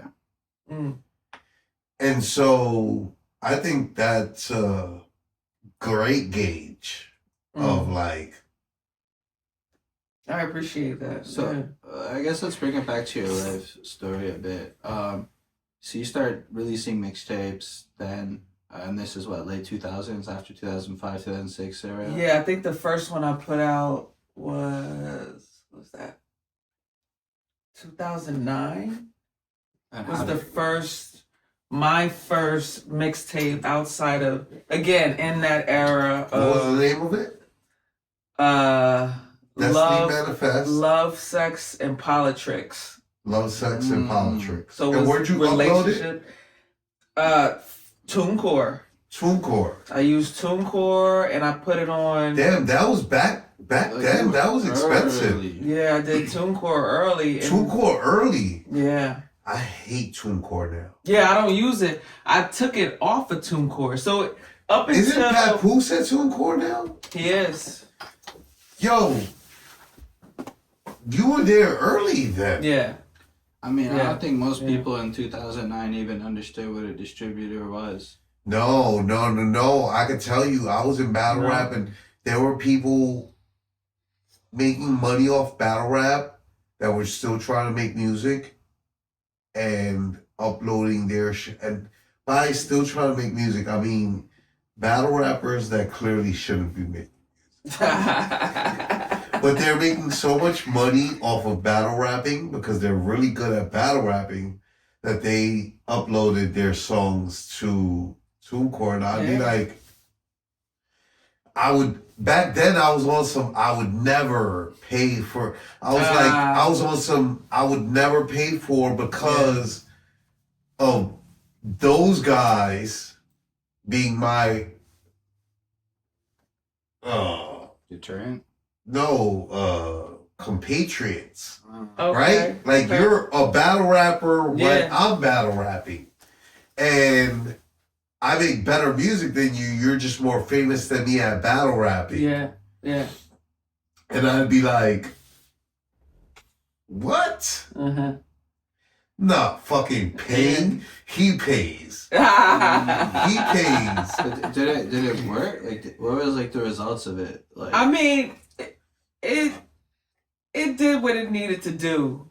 It did what it needed to do. It wasn't like, you know, crazy successful or anything like that. You know, streaming is still, you're getting paid pennies and you know, but it lit a fire. It lit a fire. It served a purpose. It it served a purpose. and so And I'm proud of that project even to this day, to be honest with you. It was funny because I took it off of TuneCore not too long ago, like maybe It's still online? maybe I don't think so because I took it off of TuneCore and I was gonna load it I was through gonna say you distro. should reload it. It where it is though is on SoundCloud. So what I did Word. was a friend of mine, he's a DJ. I wanted it to sound like a mixtape. So I wanted him to Word. blend. So I had two versions. I had the version that I released through TuneCore, so it was on all of the the DSPs. But then I had my friend DJ and blend everything, so it was a one long, let's say 45-minute track, which Right. cuts, and one song is blending into the next. That's still up on that's SoundCloud. dope. Word. Yeah. And were you like performing at that point? Like At that point, not really. No. so you were no. just like doing like the. I was releasing? just like fucking just making music, putting it out there. I wasn't really performing like that. Were you promoting? Barely. So you were just like dropping it. Yeah. Letting it do the organic thing. Yep. Like just barely. Like, and I think it was like, I think in hindsight, it was more of the gesture to see what the possibility was, if that makes sense. Like there was no clear, it was just like, Yeah. yo, I just learned how to record myself, just learned about like a TuneCore, and like it was just like almost like you're putting out feelers. Like that's how that Yeah. was. That's how that project felt. Like I'm just gonna test the water, see what this is, see what this does, see how people respond. But all while still trying to get better at the thing. And then so after that, like, you just kind of do you like jump into the next project or like. Let's see. No, not really, because I did that. I dropped that in 2009. Then I got busy again. I had a My daughter was born in 2011. That'll definitely do it. That got me busy. And then I started doing production. And then the next project I didn't release until 2018. So when you did the 2009 project, were you working so- with producers or were you producing yourself? Working with other producers that I knew. So it was Yeah. you took a 6-year break. Yeah. You put out a project, Mm-hmm. and then you took a how many years break? Yeah, because that was a long break. Now that I think about it. So 2009, and then the next project wasn't until 2018. Yeah. And Yeah, you so that's 9 years later. And so you started Almost a producing decade. though before Almost a that second decade. project? Or when did you start producing then? 2018. I want to Yeah. make note is if you're watching this, you're this deep in, know that your journey is your own. And all artists should never look at another artist's journey and think that that's what they need to be doing. Mm-hmm. Your journey is your own. Your fingerprint is your own. And your journey is your fingerprint. Mm-hmm. And it matches nobody else's. That's a fact. And you can't compare yourself to anybody else. You shouldn't compare. You can compare yourself to somebody else, but you shouldn't. No. You should never compare yourself to somebody else. You should always just do what feels right. Yeah.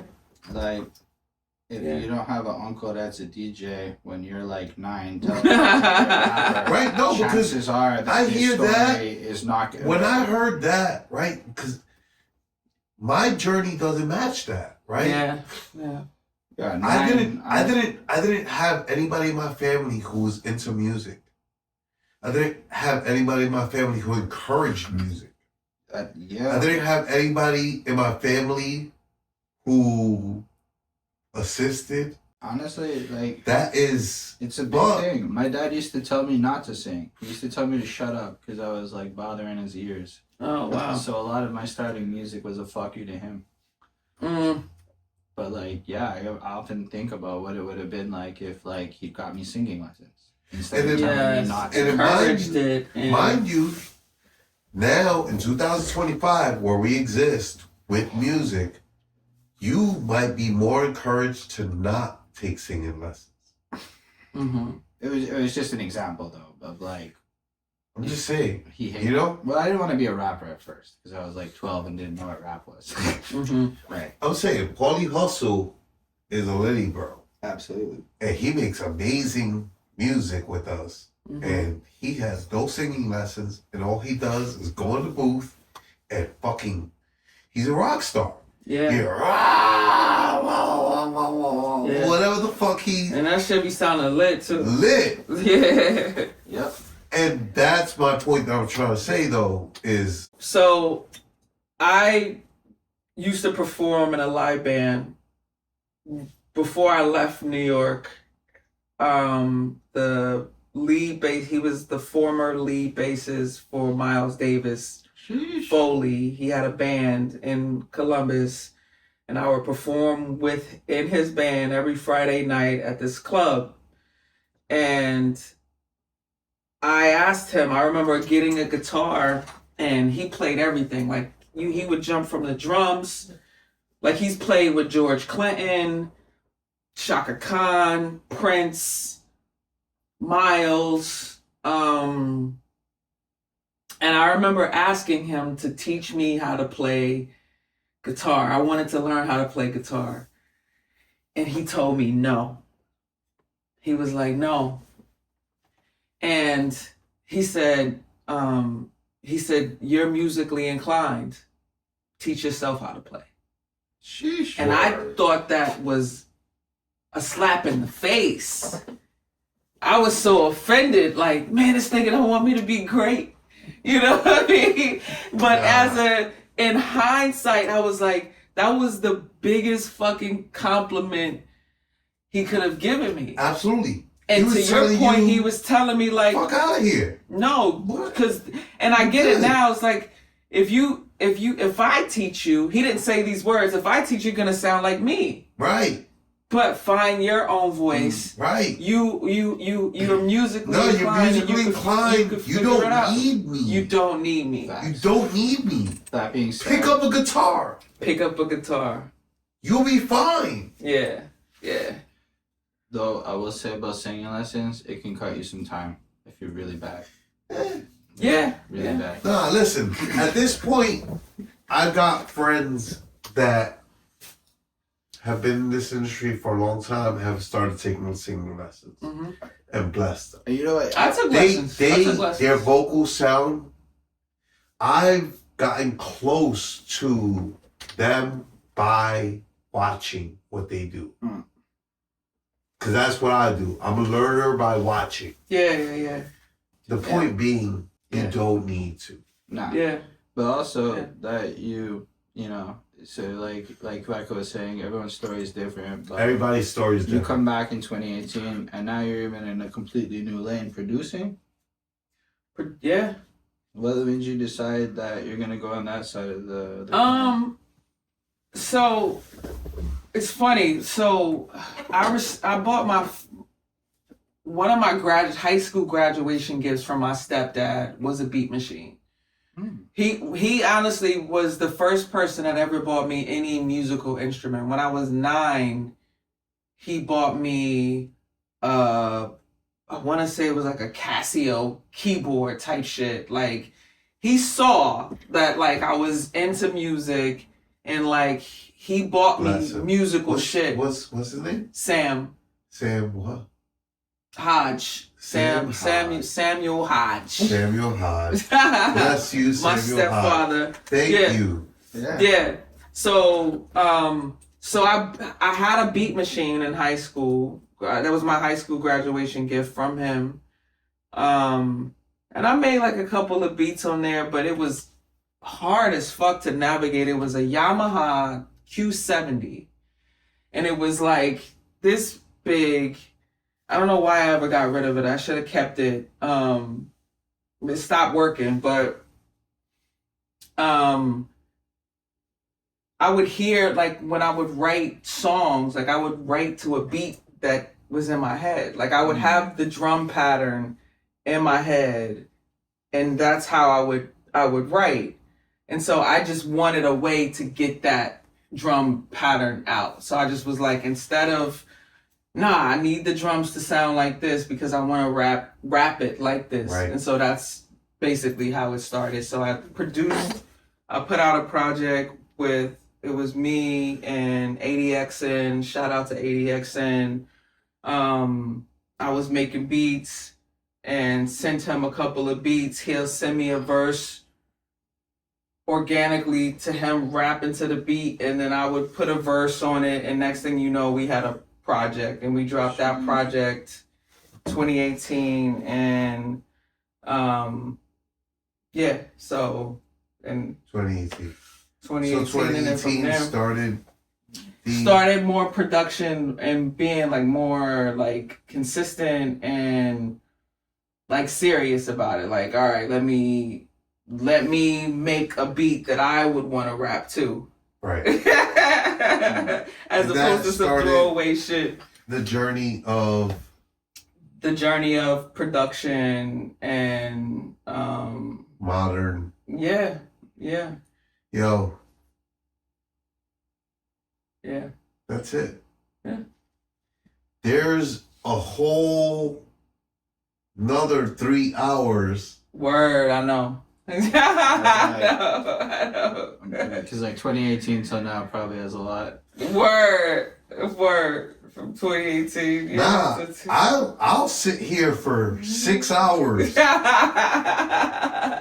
I'm just saying, you know what I mean? Like, yeah. I like to. That's why we start at the beginning. Yeah. Mm-hmm. Because there's so much more. And there's so much in your childhood, I find, doing these interviews that often will It correlate sparks. right back. Yeah. Though somebody will have some like 30-year-old. You're gonna watch this interview. Well, maybe, but most people that watch their interviews come back with a. You know what I forgot to mention? Yeah. Absolutely. Like I forgot the time of me being in the live band, which is what one of my favorite time as an artist. Like performing. There's so many. I That's love why we performing in a band, try to ask the questions that are gonna spark, but we don't even. There's no blueprint to none of this shit. Nah. The blueprint is experience, and we just want to know your story. And your story, Continuing. we can't predict what you did when you were 8. Yeah. There's no way we can know. Yeah. and but What's crazy is when you watch other interviews, you still don't know what happened when they were 8. Cause no way. Mm-hmm. What? That's what I'm saying. That's what I'm Agreed. saying. We're Agreed other with you. people don't cover this. Yeah. Any tier. Nobody. Yeah. Any No. tier Yeah. that you can think of. Yeah. And I watch wild interview channels on YouTube. Me too. That's my favorite shit It's to my do. favorite shit, bro. I love interviews, I wake bro. up. I don't listen to rap music before 12 p.m. Yeah. And I watch only interview things before 12 p.m. Yeah. And nobody else do it. Yeah. can't think of anything. But that's not to big ourselves up. That's to say,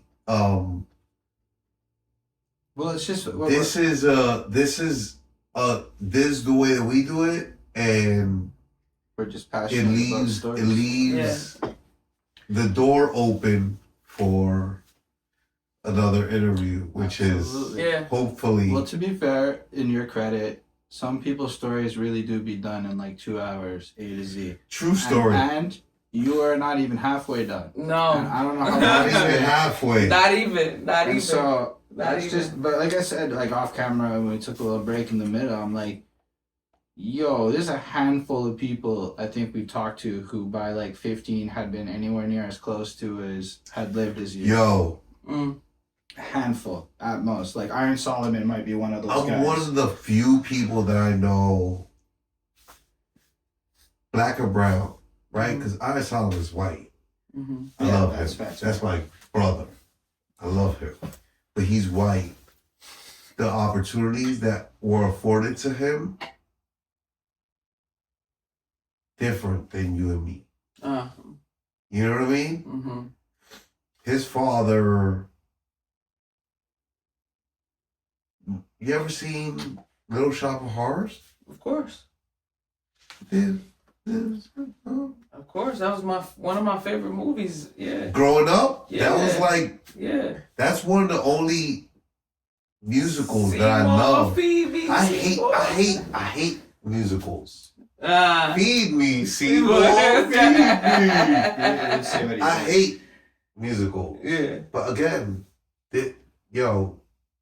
for his father did the music Oh shit. Yeah. for Little Shop. I did not know that. So yeah, definitely some. We Wow. were not. My father didn't do none of that. My father was a superintendent. My mother was a seamstress, and she modeled bras for Sears catalogs. Oh wow. And that's why my father got her pregnant with me, so he could get her out of modeling. doing that. Because he didn't want other men looking at. In an era where Yeah. porn isn't that available, Yeah, The no, Sears that- catalog did. What? Sears catalog did Yeah. a job. And Yeah. he didn't want men Work. masturbating to his wife. Yeah. And he got her pregnant with me because of that. That's Yeah. The point that I'm trying to make Yeah. is that you also, man, were not White. white with a. For you to end up Mhm. in the positions you ended up, Mhm. blessing. And you Yeah, said the well, more I got beautiful lucky. is because, if I'm not mistaken, you said your uncle Mhm. looked at you and like were like, you look like a rapper, but this Mhm. was because you chose to just be Shouts to your yourself. uncle. But it also Yeah. shouts to you Yo, give him a nice Christmas present this year. for sure. He's still here. He's still here. But He's like, still here. I know he's still here because he Yeah. said Mhm. he's still a DJ. He's Yeah. still a DJ. but it was also like Yeah. you being brave enough at that time, especially in the 90s, to be yourself. Yeah. Which my understanding of is it's not so simple in the 90s as it is today. Super No. not. So like that's pretty incredible, and like not a lot of people show that. Like Flacco was really bigging up your character before for not selling out. A lot of people would have just sold out and wore the dress. But Listen, most people probably would have sold out and wore the dress based Yeah. on what everyone talks about 20 I years think later. the most important thing that we learned about you today is exactly what Holden's talking about, right? Which is, financial literacy is important, like Yeah. a motherfucker. It gives you the power to be you and do what you want with your art career. Because now I make music because I can afford to.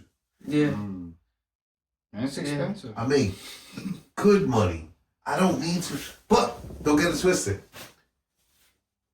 My music career actually almost affords my champagne bill for the year, which is a hefty bill. Mm-hmm. So,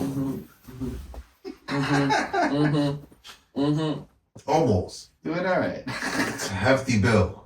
It's a big deal. I'll go ahead. I've not spent that much physical time in person with him, and I've easily seen him buy 15 bottles of champagne. Easy. Listen, the point being, for us to have been able to have the privilege to sit here and hear your story and educate people upon another way, another route. Because again, same thing that I said earlier. You are not Ghostface Killer. I'm not Jay-Z. Holden is not MGK. No. None of our stories all are our fingerprint. Yeah. Nobody on earth has this. Nah. It's individual to me. And yours is individual to you. Mm-hmm.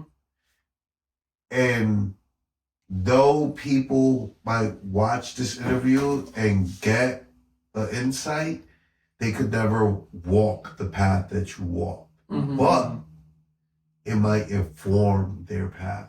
Mm-hmm. Yeah, like there's a lot of inspiration to always take. Like I'm 38 now, and I'm like, there's a lot of people who feel at a certain age you should stop, but it sounds like you were around that age when you really started pushing production. Mm-hmm. So like it's like if you started your third wave of your music career almost at 40, that's like a really inspiring thing to see, and you did it. Yeah, I was because- what? So 2018, I was 37. Yeah.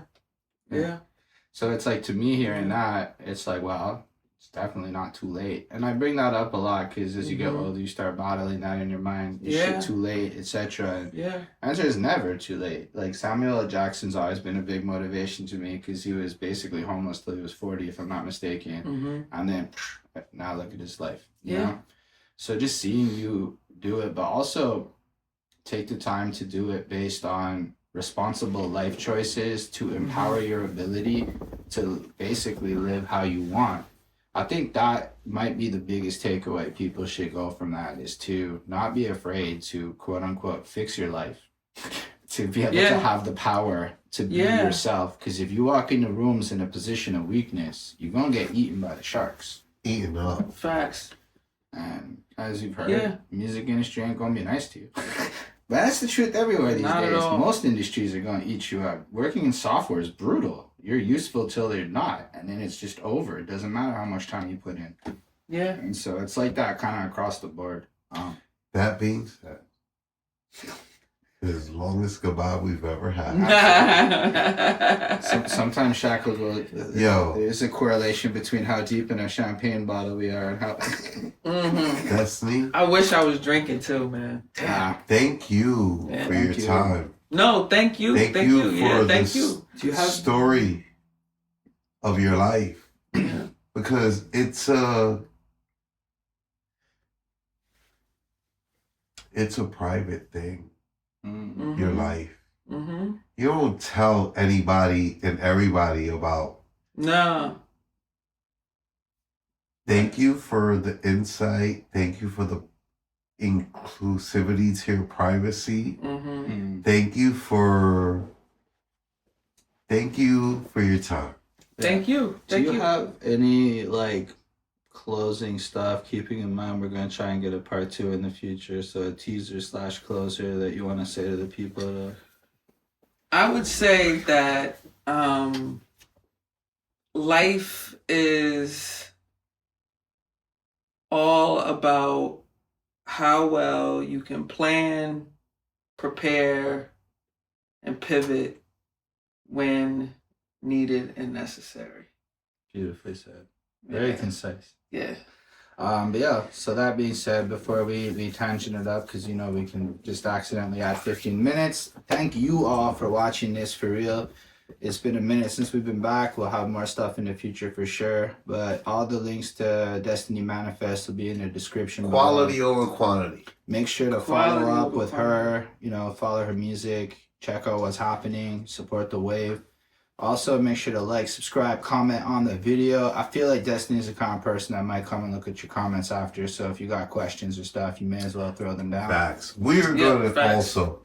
Yeah, Holden I will reads the absolutely comments. be there I responding to don't, you. but Flacco might show up in 6 months and go, "Hey, we had comments," but facts. That's the way that I I go. got the Like, YouTube oh, logged in on my shit. phone and my computer. But yeah, anything noteworthy Flacco does here, don't worry. I screenshot him here and there. If he screenshots and lets me know. Yeah, but don't worry. Word. So if you don't like me or anything that I said, feel free to leave a distasteful comment. He'll screenshot it and send it to me. Absolutely, and we'll have a good laugh because life is fun in Right, YouTube facts. comments. Appreciate your comments. Definitely do. Feel free to throw them up. But yeah, thank you again, and yeah, we'll be back in the future. And make sure to subscribe. We're super close to 500 subscribers on the channel right now, and if you're watching this in our past fit, subscribe. Already at a million. Podcast. Yeah, in the future. Whatever. Word. So, thanks again, everyone, and live long and prosper, everyone. Yes. Liddy. Big High Holden. Bye, holiday. Welcome